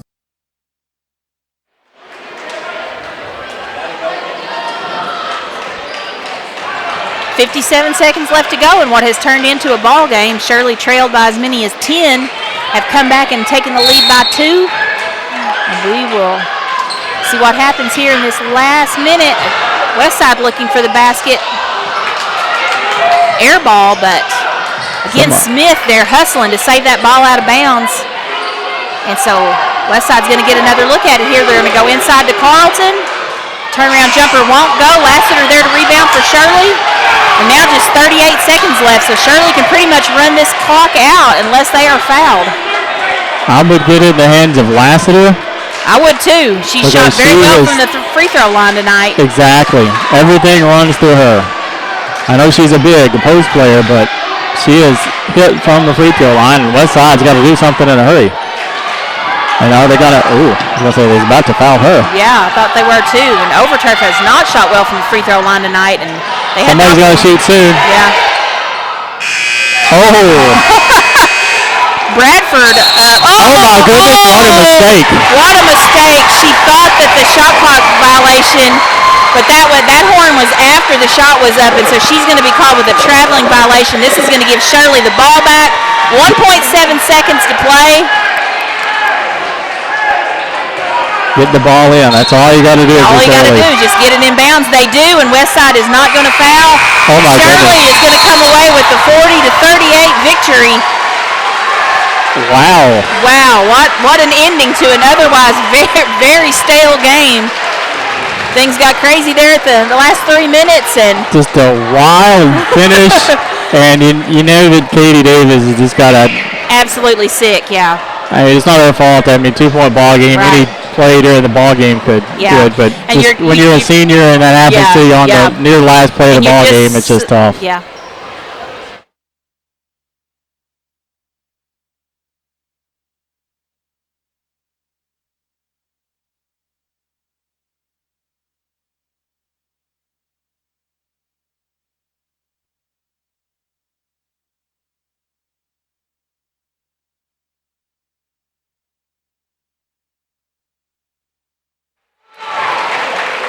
And as we were saying there before, we went ahead and gave the team a chance to do their end of the game prayer. For Westside, for the senior, that's got to be a sickening feeling. You're getting such a habit of immediately stopping when the horn sounds, and in that scenario with the shot clock horn, you have to stop play only on the whistle. And she thought she heard the horn, she stopped play and walked with the basketball. And, of course, that's a traveling violation because the referees had not blown the whistle to stop the game. And that turned the ball over. Of course, you have no way of knowing. No, you just got to have that inner sense of this is the first season that these kids at this level are playing with the shot clock, and so it's all different. All right, well, the Shirley boys are taking the court to warm up. While they're doing that, we'll go ahead and give you a little rundown of this game. And also mention that Shirley stays in 5th place and sweeps the regular season series against Westside. Which I'm going to say hasn't happened in, 10, 15 years? At least. At least, yeah. It's been quite a while. We'll have to see if we can look that up at some point. But, man. All right. So leading all scorers, and these were hustle points by Alyssa Smith. Man, she worked for every one of these 12 points as she leads all scorers for Westside. Scoring 9 points each are Sam Corpier and Mandy Smith, and then rounding out the scoring for Westside is Shauna Carlton with 7. For Shirley, they are all scorers led by Kylie Lassiter. Kylie only had 7 points through the first 3 quarters, but in the fourth quarter, she scored 7, doubling her point total and leading all scorers with 14 points. Also in double digits for Shirley was Kayla Rocha. Kayla Rocha is such a solid player for Shirley, and boy, I'm telling you, nothing would fall for this kid tonight. But she hung with it and got some baskets when we needed them, and so she is also in double digits with 10. Ariana Bradford coming up with 5 big-time points in the final period. She finishes with 8. Addie Overturf finishes with 7. And Abigail Hensley with 2. Mentioned earlier that Addie Overturf scored 30 against Westside the first time around, so an incredible adjustment by Westside to cut her scoring from 30 down to only 7 points on the night. Great job on defense, but not enough, as Shirley's going to come away with the victory 40-38. We'll be back in about 3 minutes to announce the boys' starting lineups. You're watching Lake Area Sports.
We reshot the equipment to improve it. All right, as you hear the music playing in the background, both boys teams warming up. Just about a minute and a half until tip-off. Last time these two teams met, a great game. A wild game. High-scoring game. I think the last time these two teams meet, it was 58-59. I was thinking it was more than that. So yeah, and it was Westside had the lead. Shirley came back and took it, and then 2 Jacob Carlton free throws in the final seconds were the difference. So. I remember that now. So yeah, so these two teams, Westside and Shirley, they are battling right now for the lead in the conference. So this could potentially determine who the number 1 seed is in the district tournament. It could, and it will. The winner of tonight will be in first place heading into Friday night. Shirley at 8-1, Westside at 8-2. And Westside is the only team to defeat Shirley in conference play so far. That's right. So we mentioned earlier, big crowd tonight, and it looks like the arena announcer is going to go ahead and get those starting lineups. Features the Eagles, Westside versus Shirley, Blue Hills. Starting lineup for Westside. Number 4, Jacob Carlton. Number 1,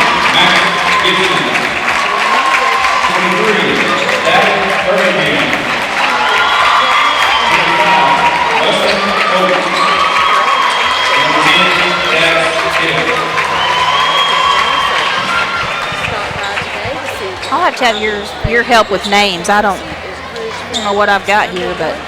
Okay, Max Gibson, Dax Hill, Zach Birmingham, Rustin Holt, and Jacob Carlton. Number 2, junior Taylor Spencer. And the other guard, junior number 3, Tyler Spencer. Last point, senior number 11, Hogan Little. Last four, senior number 23, Hunter Bradford. And in the middle, a senior, number 34, Eric Newell.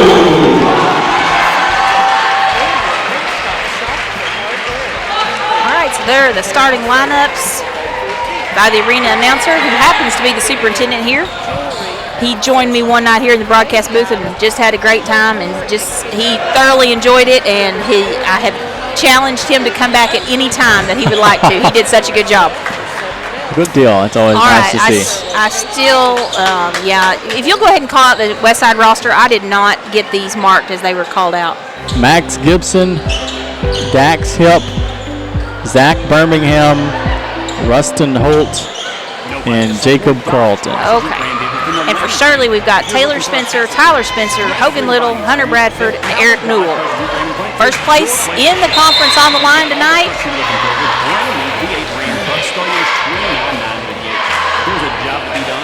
And we are underway with Shirley getting the tip.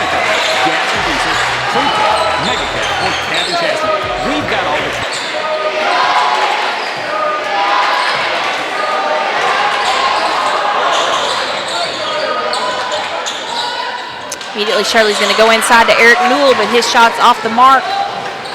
West Side rebound and immediately pushed inside. That was number 1, Max Gibson, striking first. Put West Side on the board.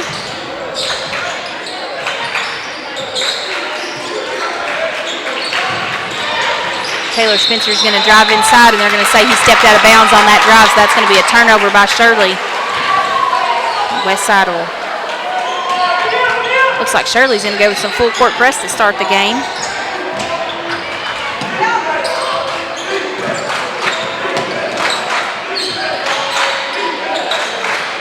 They've certainly got the quickness to do it, but West Side handled it easily. As they try to go inside, that was Max Gibson looking to go inside. He's going to be called for a traveling violation.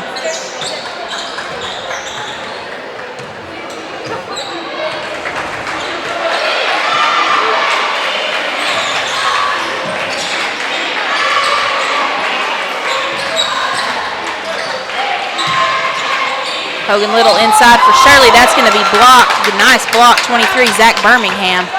Letting them play so far. Yep. Zach's going to go to the basket on the other end. Contacted as well on the other end, also not called. So, yeah, they are definitely letting them play a little.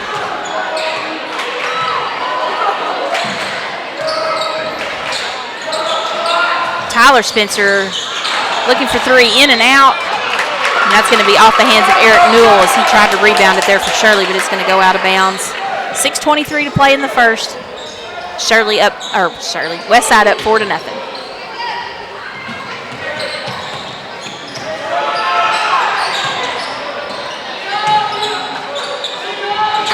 Eric Newell with the block on defense. But Jacob Carlton just continues to battle, gets his own rebound, puts it up and in. So we have three different players on the board already as Westside leads 6-0. Carlton just didn't give up there and made sure he got the basket. Hogan Little answers for Shirley, long 3.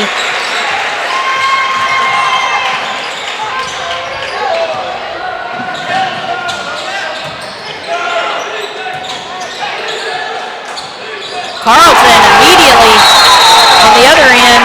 Got that head fake and just buried it after that. Huge move. Nice move. And Shirley's going to immediately get a timeout to talk about it. We'll go ahead and take the timeout with them. You're watching Lake Area Sports.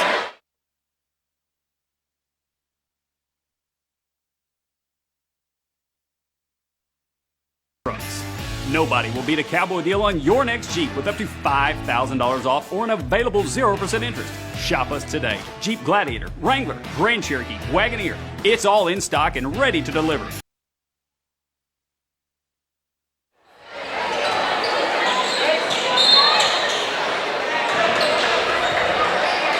Shirley with the timeout there as Westside's jumped out to a quick 9-3 lead. We are 5 minutes and 30 seconds to play in the first period.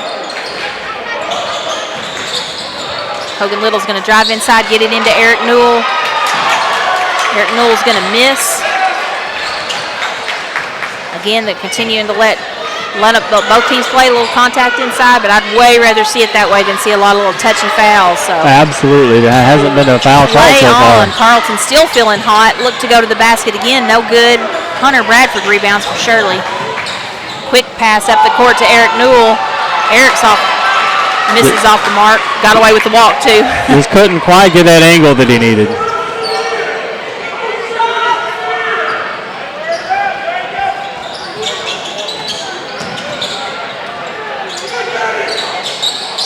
And Westside avenged an early loss to Calico Rock on Tuesday and just buried Calico Rock early.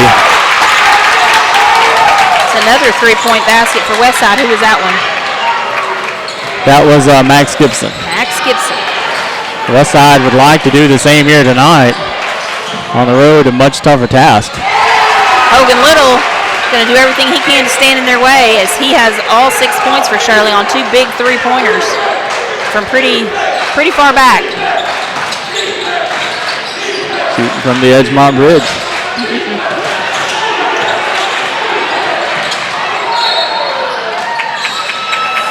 Tyler Spencer going to be called there.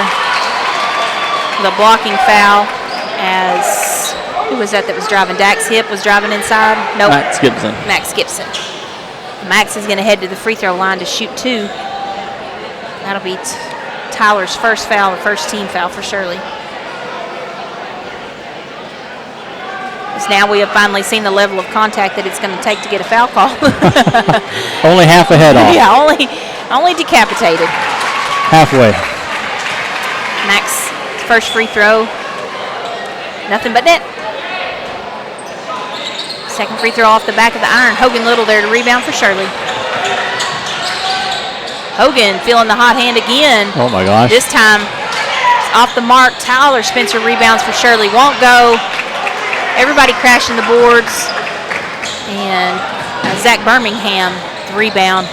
Holt's going to drive inside. Up. And push the lead out even further. There's now 4 Westside players in the scoring column. Taylor Spencer looked at the basket there but decided not to take it. Hogan Little's going to drive inside, dump it into Eric Newell. This time Eric's going to be fouled as he goes to the basket. I believe that's going to be Holt called with the foul. He's signaling in 23, I think, which is Zach Birmingham. That's going to be Zach's first foul, first team foul for Westside. And if you're sure that's something you want to see, you got to be aggressive on the inside. We've gotten those outside points from Hogan Little so far, and Eric Newell needs to be a big portion of this game plan if you're the Blue Devils. He's been struggling with an injury for a couple of months now that is certainly affecting him, but he's moving definitely better tonight than he moved the last time Clinton or Shirley team was in action was against Viola, I believe. Is that right? No, they had Real Special here at home, and Eric was just not very mobile against Real Special, but hopefully he's gotten some of that swelling down.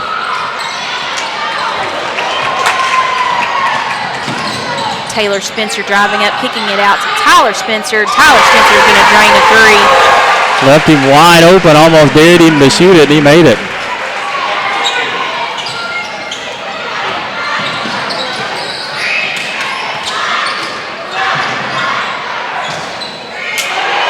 Gibson just didn't get the roll. Yeah, didn't get it. Sure made a great move to the basket, but the basket doesn't go. Tyler Spencer looking to get that three-pointer to go again. Hogan Little, man, working in there to get that rebound, but as he comes down with the rebound, he's going to be out of bounds. That was a nice, aggressive hustle play to get that rebound by a little, and it just didn't work out for him. So we have 2:25 to play in the first period. Westside leading 15-11.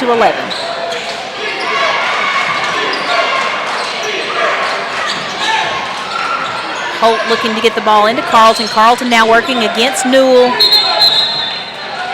Carlton's going to be called for traveling violation. Took too many steps there along the baseline.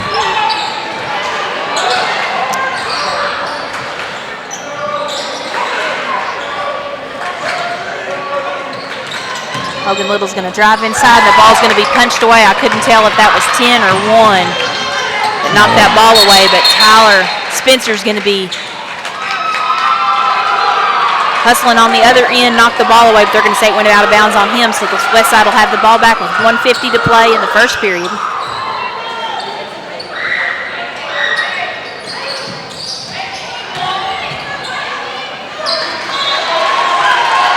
As Carlton drove inside that time, it's blocked by Eric Newell. It's going to be out of bounds on Eric Newell, so Westside will get it back. There's 21 seconds on the shot clock. That was almost textbook on Newell. He went straight up. Carlton looked for the long three there and won't go. And as Hunter Bradford's in there working for the rebound, Hunter's going to be fouled. Push foul called on number 25. Why can I not find who that? Oh, Rustin Holt. His first personal and the team's second.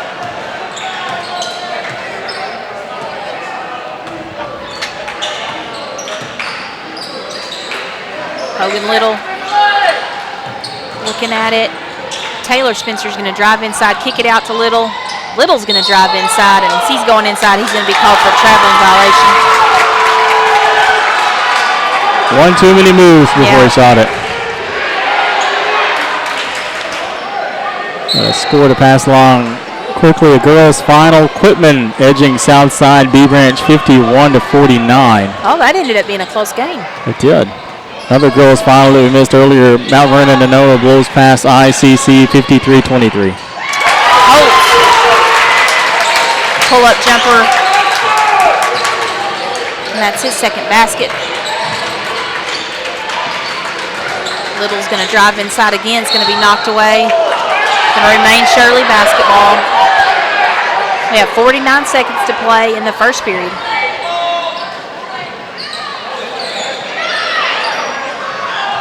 Tyler Spencer for three, and it's good.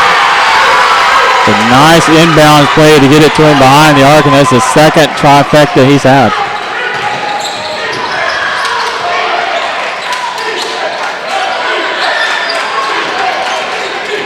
Carlton's going to drive inside, pull-up jumper off the glass, won't go.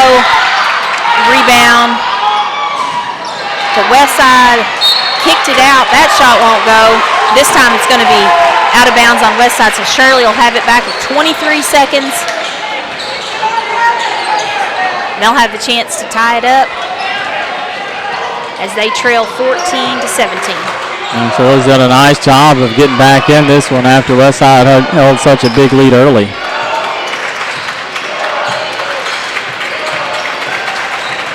Tyler Spencer's going to drive inside, kick it out. Hogan Little's going to drive, basket up, and Hogan's going to get the layup to go. So we will end this first period with Shirley trailing by one. We'll go ahead and get another look at those sponsors and be back in action in just a minute.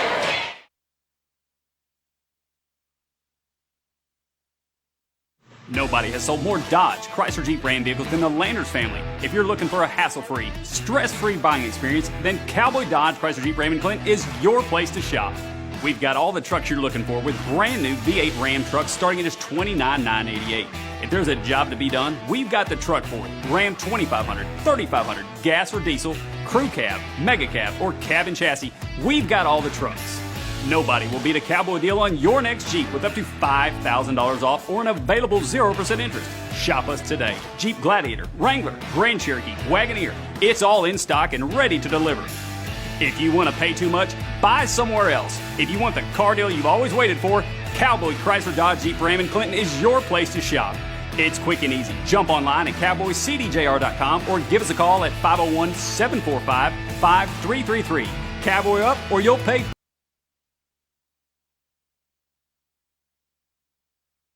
All right, we're ready to get the second period underway. Westside able to have the hot hand early, establish an early lead, but as the quarter wore on, Shirley able to answer back and now trails by 1 point. As we mentioned earlier in the game, this is a battle for first place in the conference. Hogan Little going to draw the charge on Max Gibson. That's going to be Max's first foul. Hogan averages, I'm going to say, one charge a game. I know it's something that he works on, and he's going to get this first one early in this game. Tyler Spencer looking to continue from the three-point line, but this time it won't go, and Jacob Carlton, okay, decisive rebound for Westside.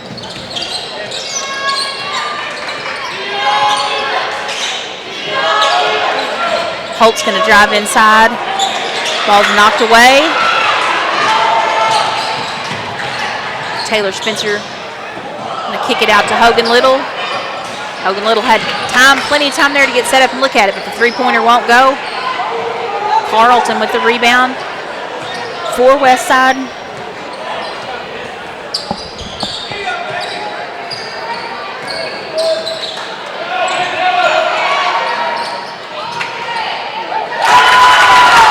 Westside going to take advantage of the height advantage there, as that was 23, right? Yep. That was Zach Birmingham.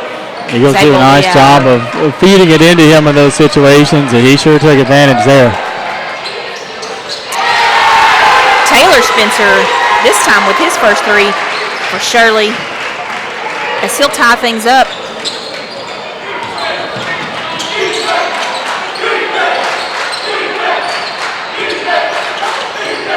Holt, man, he's got a quick first step.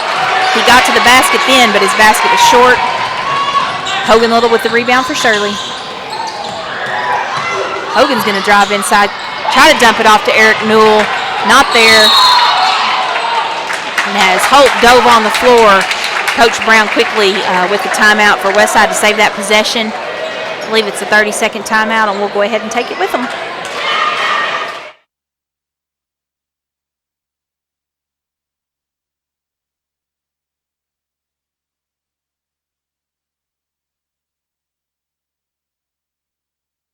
Too much.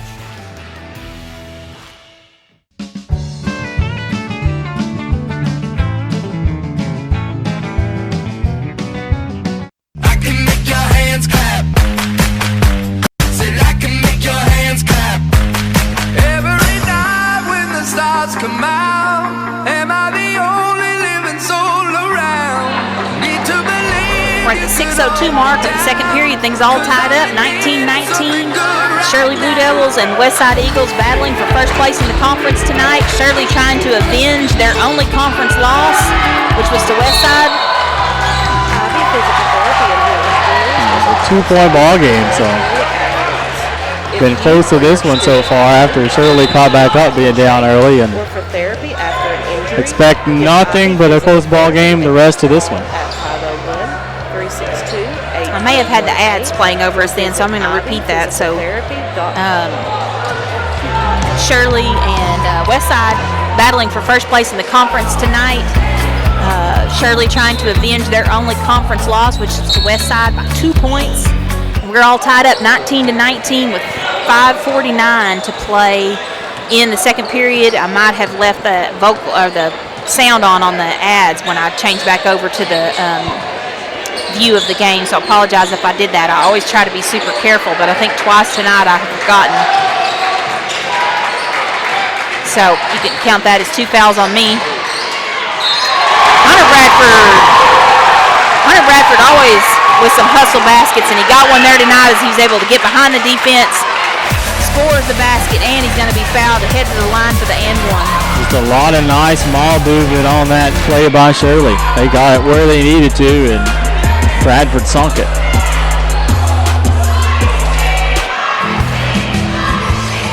Hunter Bradford will head to the free throw line. His free throw's off the mark. Carlton there to rebound for Westside. Bradford scoring. He's now the 5th Shirley player who scored tonight. Wide open from the corner. I didn't That's see his up. number. Okay, Hip. His three-pointer won't go. His battle for a rebound. Shirley finally able to pull it down. Hogan Little again going to drive inside. Back to Hunter Bradford. And now that Hunter Bradford's got involved in the offense, Shirley has been able to pull ahead 23-19 with just under 5 minutes to play in the half. Back-to-back buckets from Rick's Bradford. Pawn Swap Shop is your hometown spot to buy, sell, or trade gold, silver, guns, tools, jewelry. Westside's going to get the ball in there to Jacob Carlton. Jacob Carlton with just a strong move to the basket. Eric Newell defended it pretty well, but Eric did commit the foul there, so that's going to send Carlton to the free throw line. Love to see those two guys in there just battling, just very similar in size, very similar in build.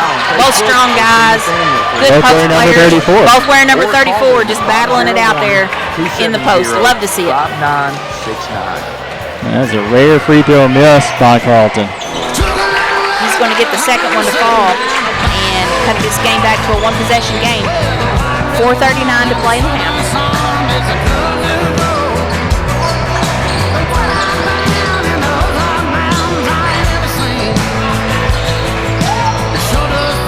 Little dump pass again to Bradford.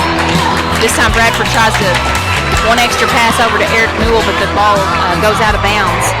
So that'll be a turnover to Westside. A little bounce passes down low can be pretty dangerous, and then just didn't get the right bounce if you're Shirley. There's no need to shop around every time the entrance is you can relax. You let us do it free. Having a choice is a big deal. Looks like we have a final now. I didn't look at it long enough to. This time Carlton again. Carlton and Newell battling inside. This time Newell gets the block. Hunter Bradford there again for Shirley. Up and in. This is his quarter for sure. Now we got a final on the girls' score. Girls score. It's real special, winning over Concord 50-38. Carlton again working against Newell, driving inside, up strong with the basket. Eric blocks it out of bounds. Westside will have the ball back. Love seeing these two post guys work against each other. Pretty similar in height. Good as well. Oh, Hip left it open again. This time he's able to get the three to fall. Is that hit? That's going to be his first basket on the night. Hogan Little handling for Shirley. Tyler Spencer with the ball now. They're going to go up and inside. Nice pass. That one just put those defenders and sunk it. I'm sorry, what? Showing good on this side. Sorry about that. We had a fan come up and tell us things aren't working, but we show perfect streaming on our end. Sound, everything. Sorry about that. Getting distracted by fans. Again, everything on our end shows that everything's working like it should be, but we're having fans tell us that it's not working. So sorry, I know I missed a basket somewhere. Try to go back and pick that up for you. I'm not sure who made it. Do you know? Let me get this score updated. 26-27. Again, I don't know who made the basket, but I know one was made by Greers Ferry, by Westside. Tried to score that time again, tried to answer back, doesn't go. Shirley is going to set things up. Hogan Little thought about it. He's going to get it inside to Eric Newell instead. Eric Newell is going to score.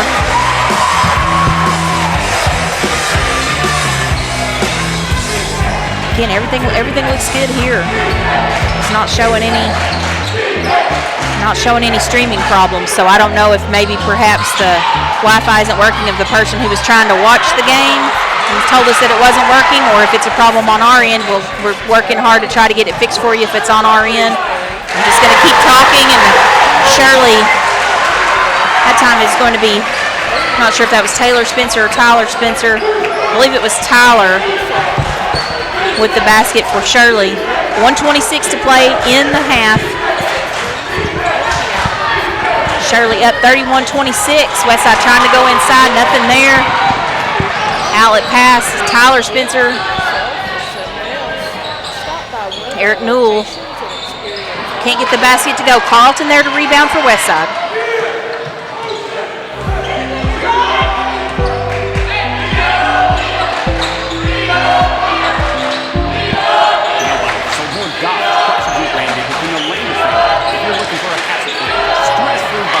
Hip from the top of the key, in and out. Gets his own rebound.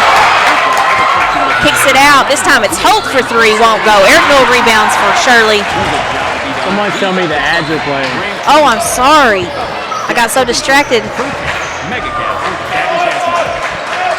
There we go. Maybe that's what they were trying to tell us. Not that it wasn't working, but that I still had the ads playing. Or I might have left the ads playing whenever we got interrupted by the fan that was letting us know that the stream wasn't working. Regardless, hopefully we got it fixed now. Here I'm getting my phone. I'm watching. Okay. I think it was just the ads were continuing to play. Sorry about that, folks. A lot of moving parts here, and I try to keep up with all of them, but I usually miss something at least once a night, so I've got those ads turned off now, and hopefully everything's all good. Okay. All right, we've got a timeout here. I'm not sure if it was a full or a 30-second. Looks like it was a 30-second, so I'm just going to keep things here and try to see if we can figure out. I missed a basket somewhere. I think somebody made a three for Westside. I'm not sure who it is. I may just have to credit it to the ghost. I have to do that from time to time.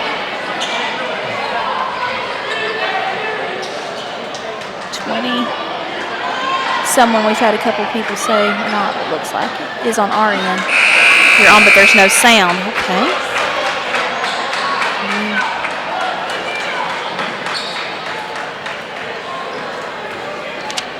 Again, I'm really thinking the sound was just me having the ads playing over, maybe. Yeah, maybe she'll check. Yeah, hopefully. We got 18 seconds left to play in this half. We'll surely get it sorted out at halftime and try to have a perfect second half for you guys here, as it looks like we've got good streaming signal, so I think it's just a operator error, so I'll take that one. Shirley tried to score there at the end, won't go. Carlton.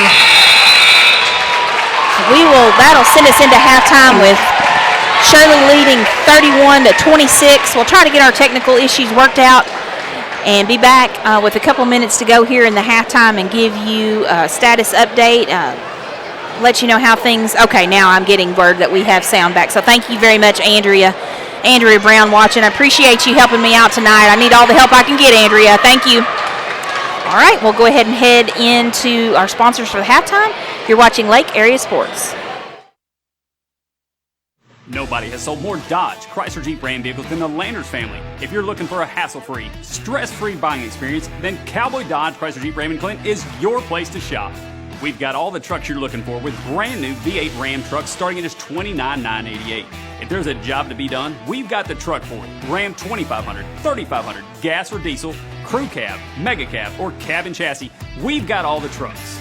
Nobody will beat a Cowboy deal on your next Jeep with up to $5,000 off or an available 0% interest. Shop us today. Jeep Gladiator, Wrangler, Grand Cherokee, Wagoneer, it's all in stock and ready to deliver. If you want to pay too much, buy somewhere else. If you want the car deal you've always waited for, Cowboy Chrysler Dodge Jeep Ram in Clinton is your place to shop. It's quick and easy. Jump online at cowboycdjr.com or give us a call at 501-745-5333. Cowboy up or you'll pay too much.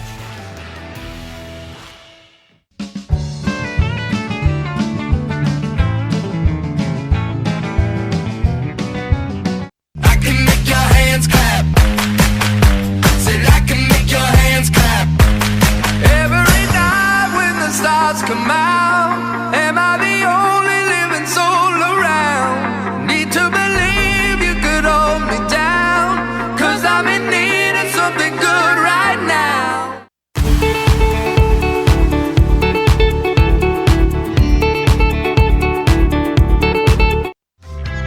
Ivy Physical Therapy in Heber Springs is a proud supporter of the Lake Area athletes.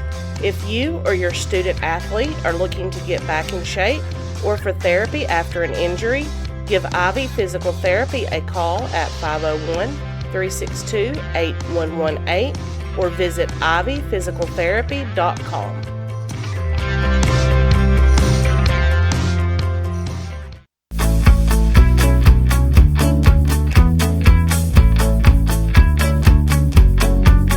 At Knapp Truss, they specialize in installation and creation of custom wood trusses for your home or business. Knapp Truss utilizes only premier lumber to ensure our products will last. When you come to Knapp Truss, you will have the peace of mind knowing you're receiving the best quality construction for the best price in the area. Knapp Truss staff members have years in the industry and know what it takes to install a quality truss from the start to finish. Call Knapp Truss at 870-948-2105 today.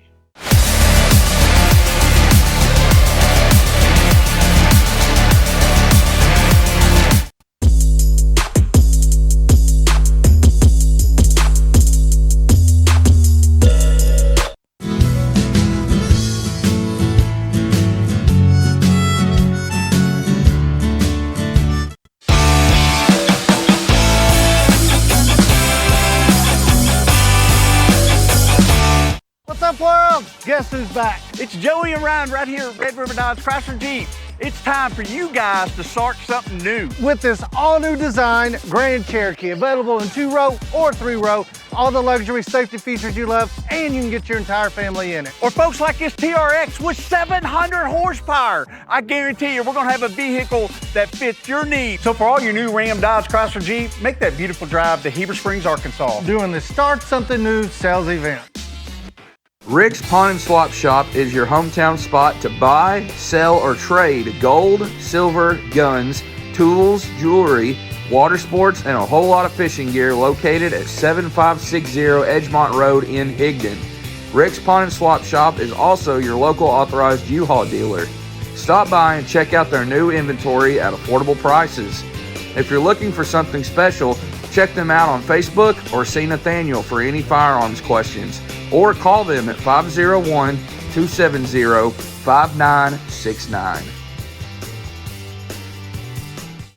Took a 911 about 107 down a back road where the White River runs and the southern sun makes a cousin grow.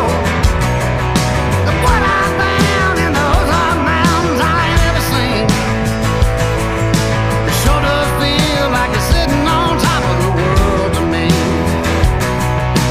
Gotta get down to Arkansas.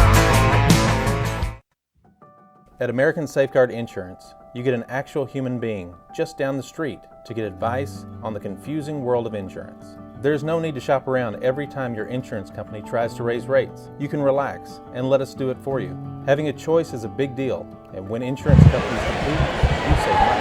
One of the most important things. Ladies and gentlemen, we've only now begun a passport shop competition.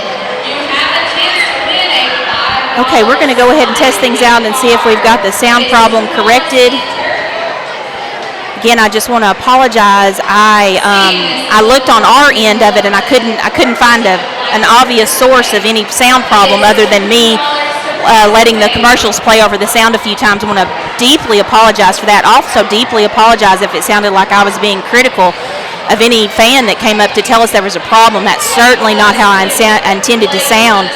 I just couldn't find the problem on our end. Summer, our technician back in the studio, fabulous job hopping online, checking out the problem to see what we could get corrected. Again, I just want to apologize profusely. I never intended to make it sound like that I was insulting anybody that was coming up to tell us there was a problem. As a matter of fact, I was thankful that we were told that there was a problem. We had people texting us, we had people coming up and letting us know, and just want to make that abundantly clear that I never intended for it to sound that way. I would never do that. And we're good now. We're good now. Okay, so we're going to do our very best to bring you a great second half. Appreciate everybody, our subscribers. Would certainly never want anyone to feel like that. I was just mentioning when I was saying I couldn't find a problem, I was meaning I couldn't find a problem on my end. By looking at the computer and looking at the program running, it showed me that our sound was good, that our streaming was good. So that's all I was meaning. I didn't mean that the fan was being untruthful, just simply that I couldn't find anything on our end. And then what we have to do then is have our technician look at it from the other end, and that's what we did during the halftime, got that corrected. So again, just from the bottom of my heart, want to apologize, because I certainly never intended for anyone to feel like I was insulting them. That was not the intent. And personally, I would never do that. And on behalf of Lake Area Sports, I want you to know that's not how we do business, and that's certainly not anything that'll ever happen again. I usually try to be funny interacting with the fans, and certainly did not have that come off that way tonight. And again, just want to apologize. We're going to get things back underway here. We're not going to have real good score totals for you, because neither one could keep up with the score, because we were trying to figure out what was going on with our sound. So it looks like we've got all that corrected now, and what we can update you on is tell you that Shirley is leading 31-26. And we are ready to get back underway here in this second period, or in this second half.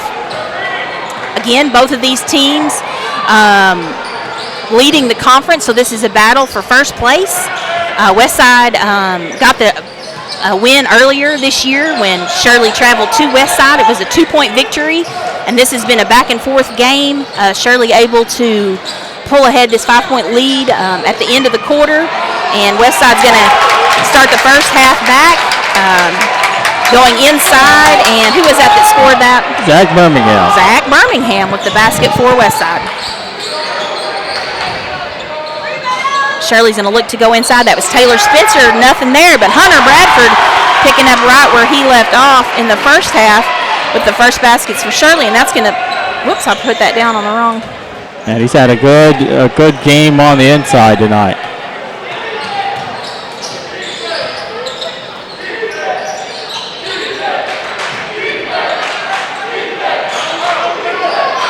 Look at the feed it inside to Birmingham there. Try to lob it inside, and it's knocked away.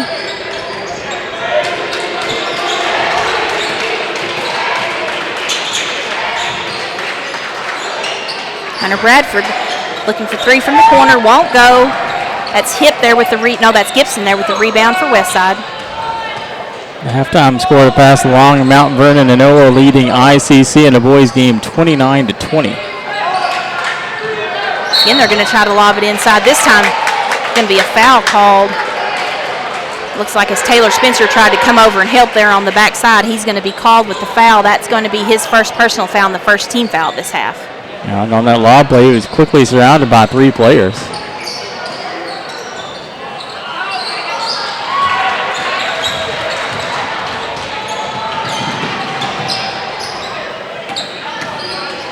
Hogan Little drives inside. Basket won't go. Birmingham coming down with a strong rebound, contested rebound for Westside.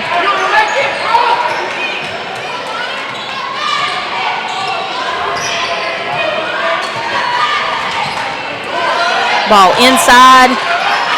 Strong post move. Oh, just rolls off the rim. I believe that's going to be out of bounds on Shirley, so Westside's going to get another look at that.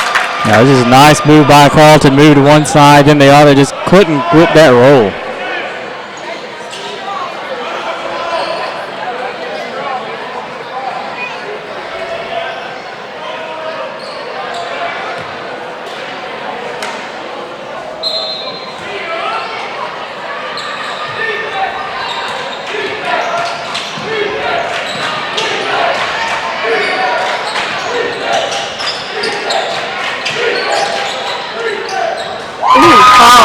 Off the backboard, man, that was a great angle he took to get that basket to go off the board there. We're back to a one-possession ball game.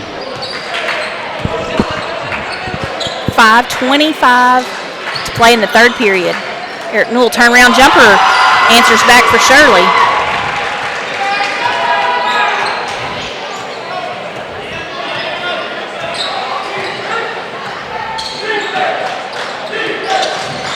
Hip working, kicks to the corner. Carlton for three. Won't go. Hunter Bradford there to rebound for Shirley.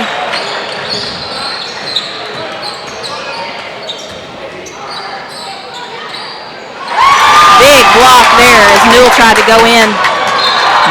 Jack Birmingham able to block that as Westside then tried to outlet pass. I believe that was Tyler Spencer able to knock it away, so the ball's going to immediately turn right back over to Shirley. Westside used that outlet pass so many times over the last few years, and it just didn't work then. Tyler Spencer going to get it in the corner to Hunter Bradford. Hunter Bradford's three won't go. Holt with the rebound. Yeah, he wanted to run, just didn't have enough people in front of him and pulled it back. Smart decision, I feel like, there. Go ahead and get them set up.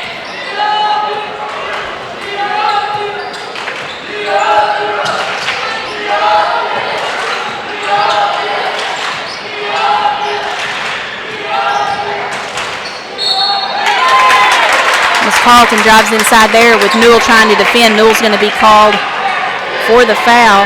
That's going to be Eric's second, I believe, and the team second. Almost halfway through this third quarter, and only 2 fouls have been called. That's just, you don't see that very often in this day and age. And even on that foul, that was a contact that wouldn't have been called in the first half. Carlton's going to step up and make both of those free throws. On possession ball game once again. Cut it back to another one-possession game.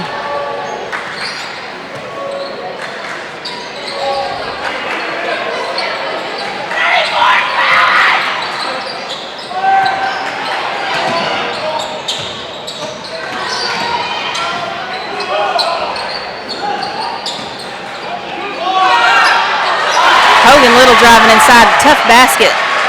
I'll say he's just been, after he got those first points, he's been quiet for a little while, but he sure answered there. We're down to 3:35 now in the third.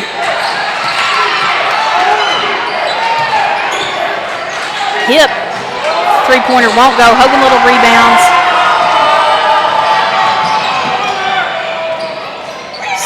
Taylor Spencer trying to pull up. Score won't go. It looks like it's going to be out of bounds on West Side, so Shirley will get the ball back.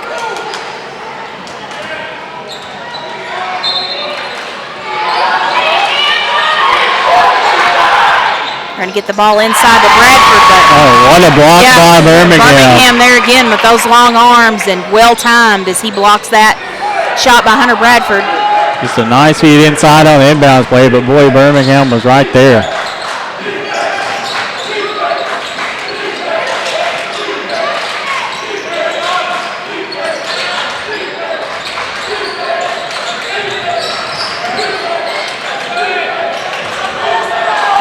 And both these teams like to run, but this game, especially in this quarter, has been very half-courty.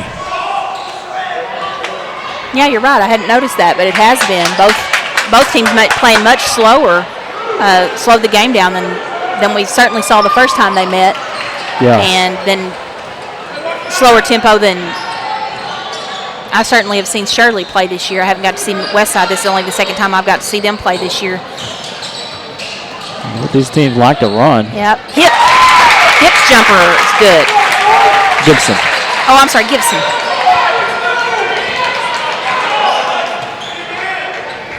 I saw the 1 on the jersey and thought it was number 10, but it was just a 1. Hogan Little drives inside for Shirley, won't go. He went through about 4 defenders there. How many rebounds is that for him? He's got a ton of them tonight. He has.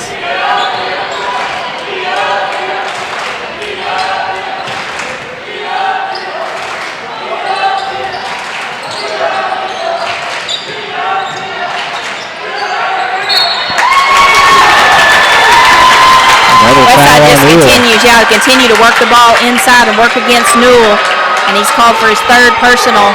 Now send Carlton to the line to shoot 2. And that's just the thing about Jacob Carlton. He can go inside, he can go outside, he can attack the basket, and just muscling right up there against Newell to draw that foul.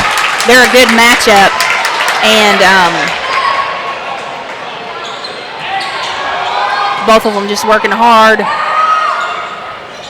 And Carlton continuing to shoot very well from the free throw line. All tied up.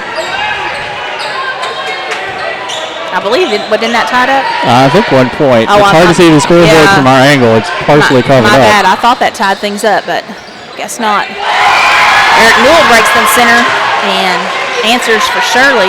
He was just floating down that lane, and they hit him in that right spot. Well-timed play. We have 1:31 to play in the third.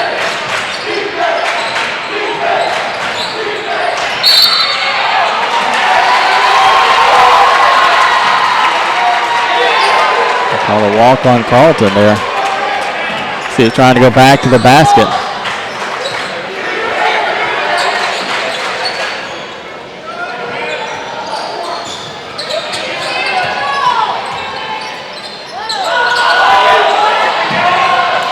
Taylor Spencer. Wide Taylor open. Spencer gets his second. I believe it's his second three-pointer. I know there's some baskets we missed during our technical difficulties. And if you're Shirley, that was a big basket hitting that three. Gibson tries to answer on the other end. His basket's short. And it looks like Coach Keith Brown's going to call a timeout, and we'll take it with him. You're watching Lake Area Sports.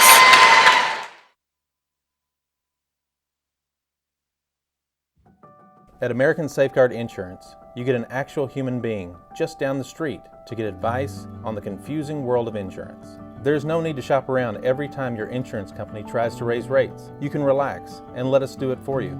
Having a choice is a big deal, and when insurance companies compete, you save money. One of the most important benefits is we actually monitor your premium for rate increases. If we notice a rate increase, we reshop your premium to ensure the best rate. And when the time comes to use your insurance, and we hope it doesn't, you have a friend to help guide you during one of the most stressful times of your life. All your needs under one roof, from vehicle to life insurance, and everything in between. We protect it all.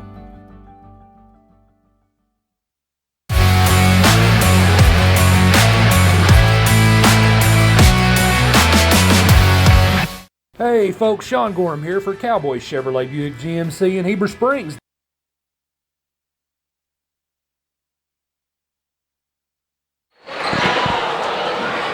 Ready to get started back with play after a timeout by Westside. Shirley up 42-36 with 53 seconds to go in the third quarter. I think Coach Keith Brown saw his team pressing just a little bit too much there on that last possession and wanted to control things. Eagles didn't have to get in that much of a hurry. Eric Newell's going to dump it off. Oh, Birmingham on the block. Yeah, That's big. Birmingham, wow. A couple times in the last couple minutes. Just a couple of big blocks. Shirley tried to go inside, and that's going to be Holt answering. And it looked like he moved his arm around three different people to set that one. Right. Maneuvered his way in there, so we've got just under 15 seconds down, 10 seconds. Hogan Little for three from the top of the key. Oh my, what an answer. He hits a big basket there. Westside gets a final look off the back of the iron. So we'll end after three periods. Shirley leading 45-38. You're watching Lake Area Sports. Hey folks, Sean Gorham here for Cowboy Chevrolet Buick GMC in Heber Springs, the Lake Area's fastest growing GM dealership, where we make your car buying experience easy and enjoyable. Simply shop cowboycbg.com, where you can pick out your vehicle, get an appraisal, pre-approval, and even purchase from your living room. Every new vehicle purchased comes with a complimentary 7-year, 100,000-mile powertrain warranty, and we deliver anywhere in the state. The service don't stop there. We also have a state-of-the-art service facility and collision repair center. So for all your automotive needs, come see us at Cowboy Chevrolet Buick GMC in Heber Springs.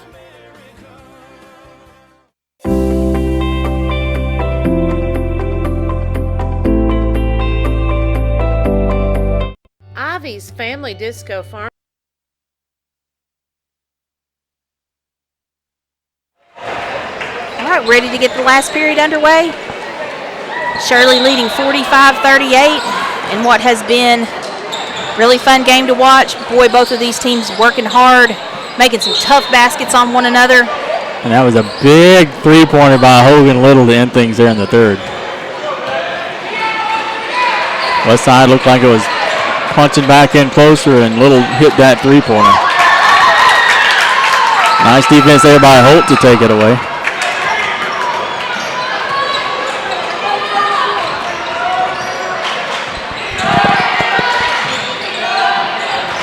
Holtz will look to go inside to Carlton.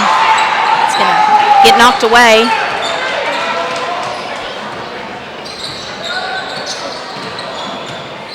Hogan Little's going to pull up jumper.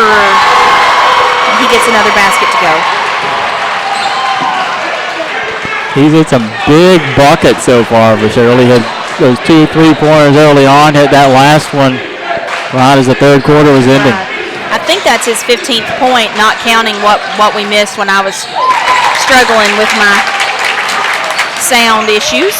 Big answer by Jacob Carlton. Westside really needed that bucket. They sure did, and he is their go-to guy to get it for them.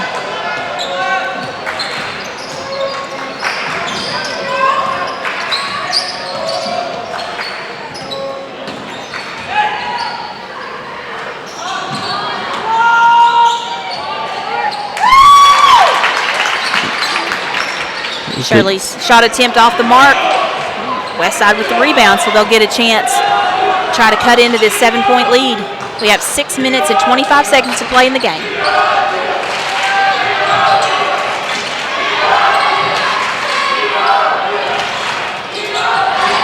Then they're going to get it inside to Carlton. He's going to kick it out to Holt for 3, and he drains it.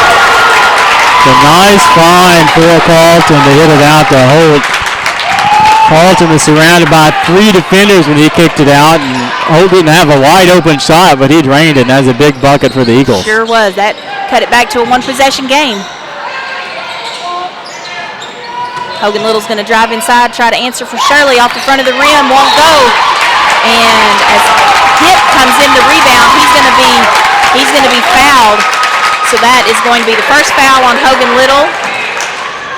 And if you look at fouls going down the stretch, 5 fouls have been called against Shirley in this half, 0 against Westside. Right.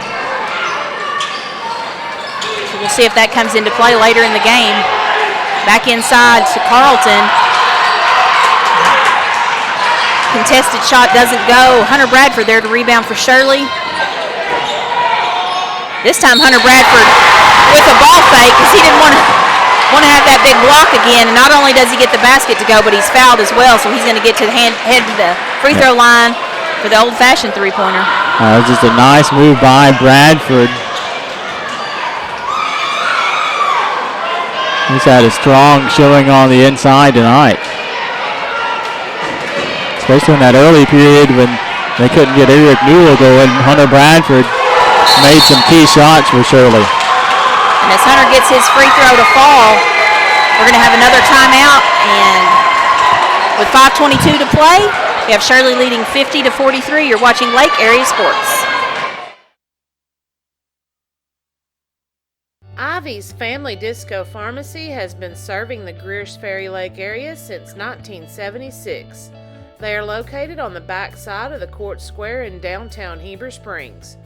Ivy's Family Disco Pharmacy offers private consultations, Medicare enrollment, and immunizations for pneumonia, flu, COVID, shingles, tetanus, and more. They also test and treat strep and flu. Their staff is committed to providing fast and friendly service. Stop by today to see why Ivy's Family Disco Pharmacy is Greers Ferry Lake's #1 independent pharmacy.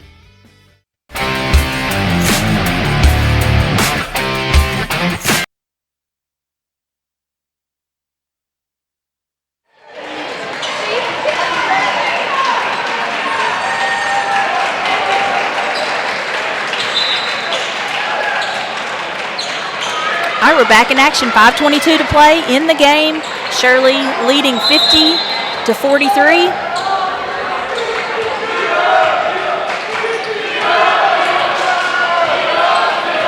Westside needing some points.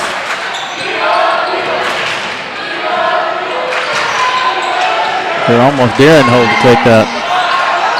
It looks like Holt thought about it, got it in his corner to Carlton instead. Oh my, offensive foul. Wow. There's going to be an offensive foul called on Jacob Carlton as he went to the basket. And that is a big turnaround. That basket was going to go in. I think he did go in. He was going to go to the free throw line. That was like the rug was swept from underneath him right there. Oftentimes you don't when offensive players that far into the basket, you don't see the charge called in that situation, but they called it here. Surely that's a big reprieve, and if you're West Side, that's kind of a tough break. Yes.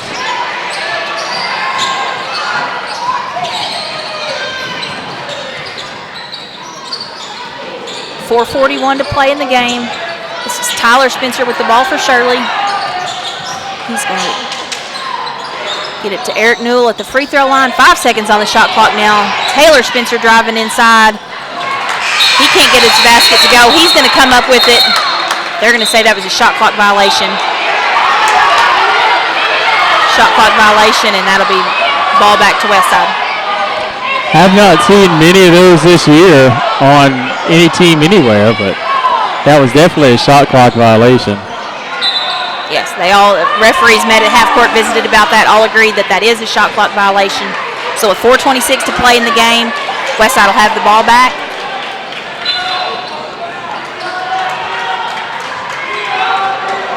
And we'll go back to work on offense.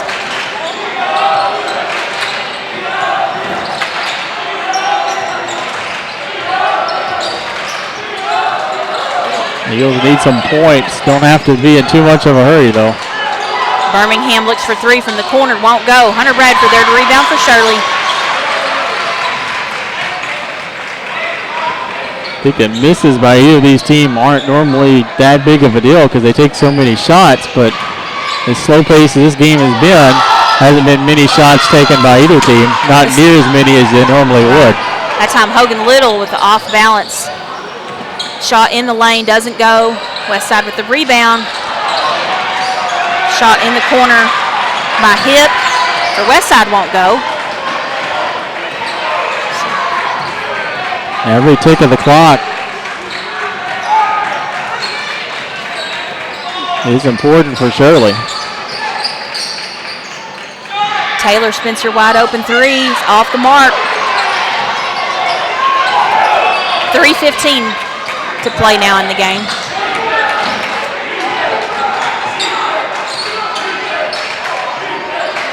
Seems like in both games tonight, the shooters for either team, it's just been a tough offensive ball game. It has been. Both teams really having to work so hard for every basket. That shot was off the mark, and Shirley tipped it out, so Westside will get it back. And I think Little tried to pick it up, but he's kind of rolled off of him there. Right off of his fingertips. Carlton 3 from the corner is good. Huge play for Westside on that inbound play, and Eagles get back in this one. Just a huge basket for Carlton from the corner.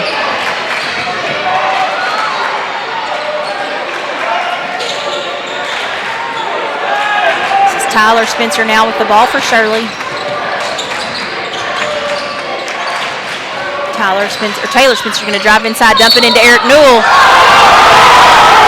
And this time, Eric Newell, Westside's going to be charged with a blocking foul. Visiting fans are unhappy to say the least. Yes, most definitely.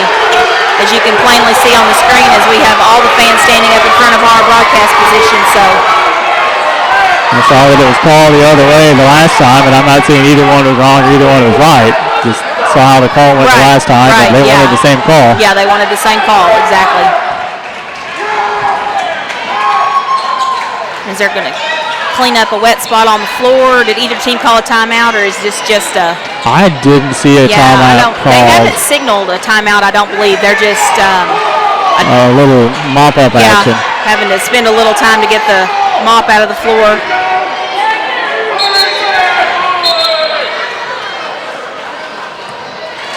And as they've got that spot cleaned up out of the floor, we have 2 minutes, 23 seconds to play in the game. We'll have Eric Newell at the free throw line to shoot 2.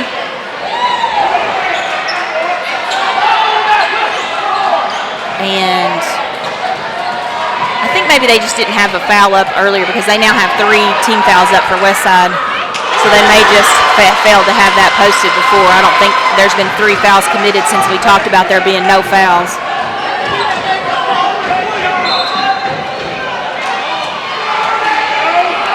Eric's second free throw on the way, and he hits the second one as well.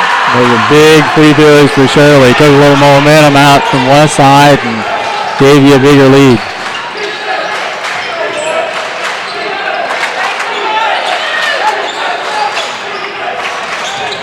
Carlton driving inside.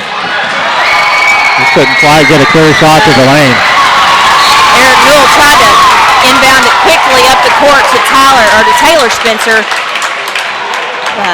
Pass was off the mark, and Westside comes up with it. Taylor was trying to get the ball back, and he's going to be called for the foul. So that's going to be his second personal foul, the 16th foul. So Westside will be in the bonus the rest of this period. Holt driving inside, pull-up jumper goes. Got more than 10 points today. We got a 4-point ball game once again. 1:42 to play. Taylor Spencer driving inside for Shirley, and his layup is good. Yeah, you had to let him take that. You couldn't foul him there. And he was just so close to that basket.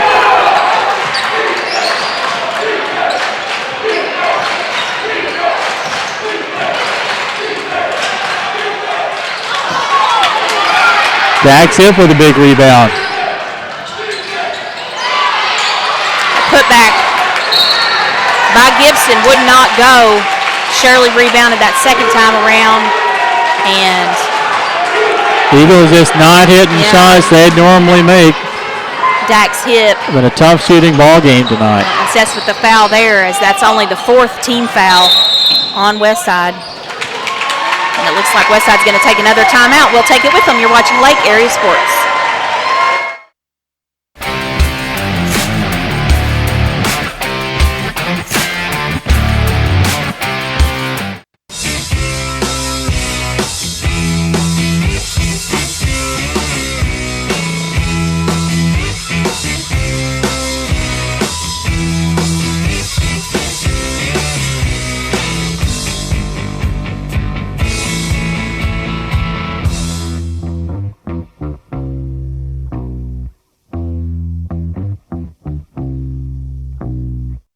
FL Davis is more than just a hardware store, with 6 locations to serve you in Heber Springs, Greers Ferry, Sherwood, Pea Ridge, Fayetteville, and Centerton. They are your one-stop shop for hardware and home improvement.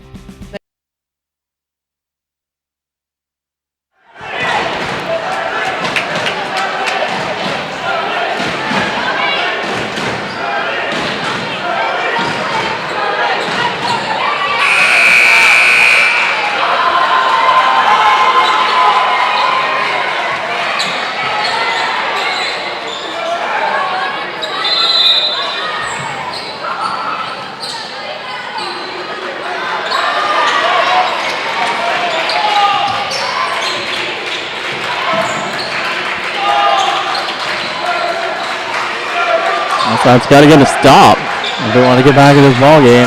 51 seconds now. 3 more fouls. Now make it 2 to put Shirley in the bonus. And that was Dax Hip coming out and committing the foul to stop the clock. 44 seconds now.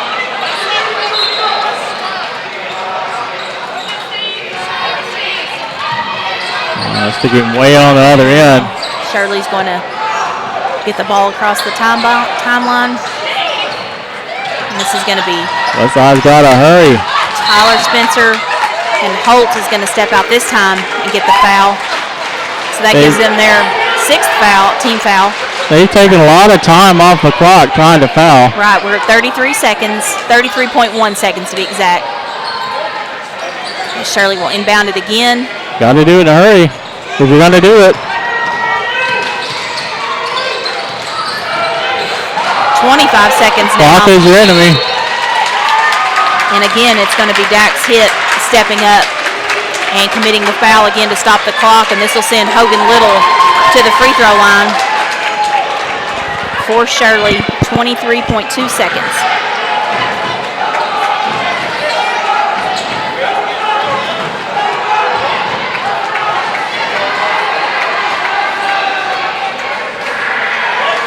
And Hogan makes his first free throw.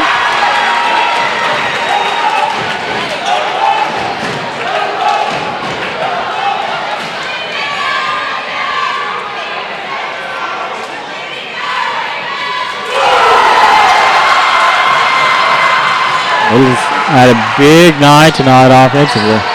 If you're West Side, you got to score and score quick. Yep, 19 seconds now. And that's exactly what they do as needed that big time if you're West Side. Hib steps up and hits a big three from the corner.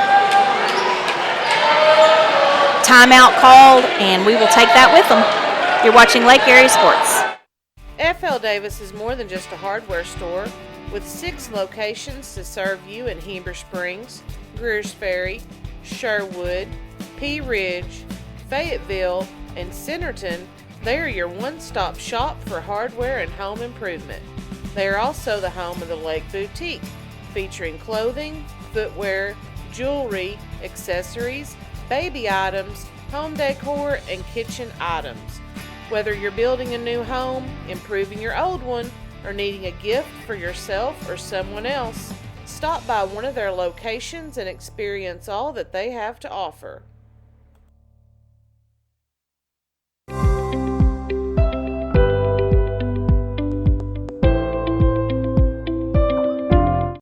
Nobody has.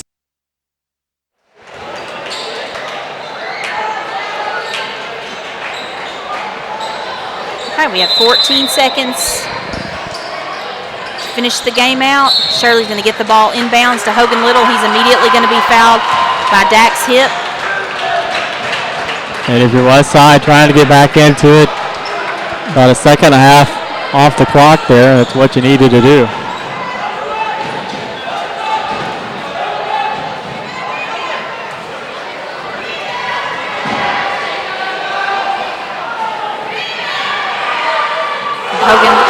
Hogan Little stepping up, big senior leadership he's showing by going to the free throw line here late in the game.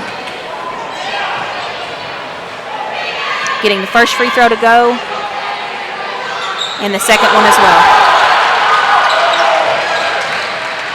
Got to 10 score seconds. in a hurry. Carlton long three, off the mark. Rebound, West Side, back out to Carlton. This time it won't go. Holt's going to run it down. Launch the last second three, won't go, and Shirley's going to be able to get the victory tonight, 58-51. That'll keep Shirley in the lead in the conference, and will split the meetings between these two teams as Westside won at Westside, and now Shirley has won at Shirley. Always a great matchup when you see these two Lake area teams face each other. Yeah, Shirley now 9-1 in conference play, avenges their only conference loss. Westside falls to 8-3.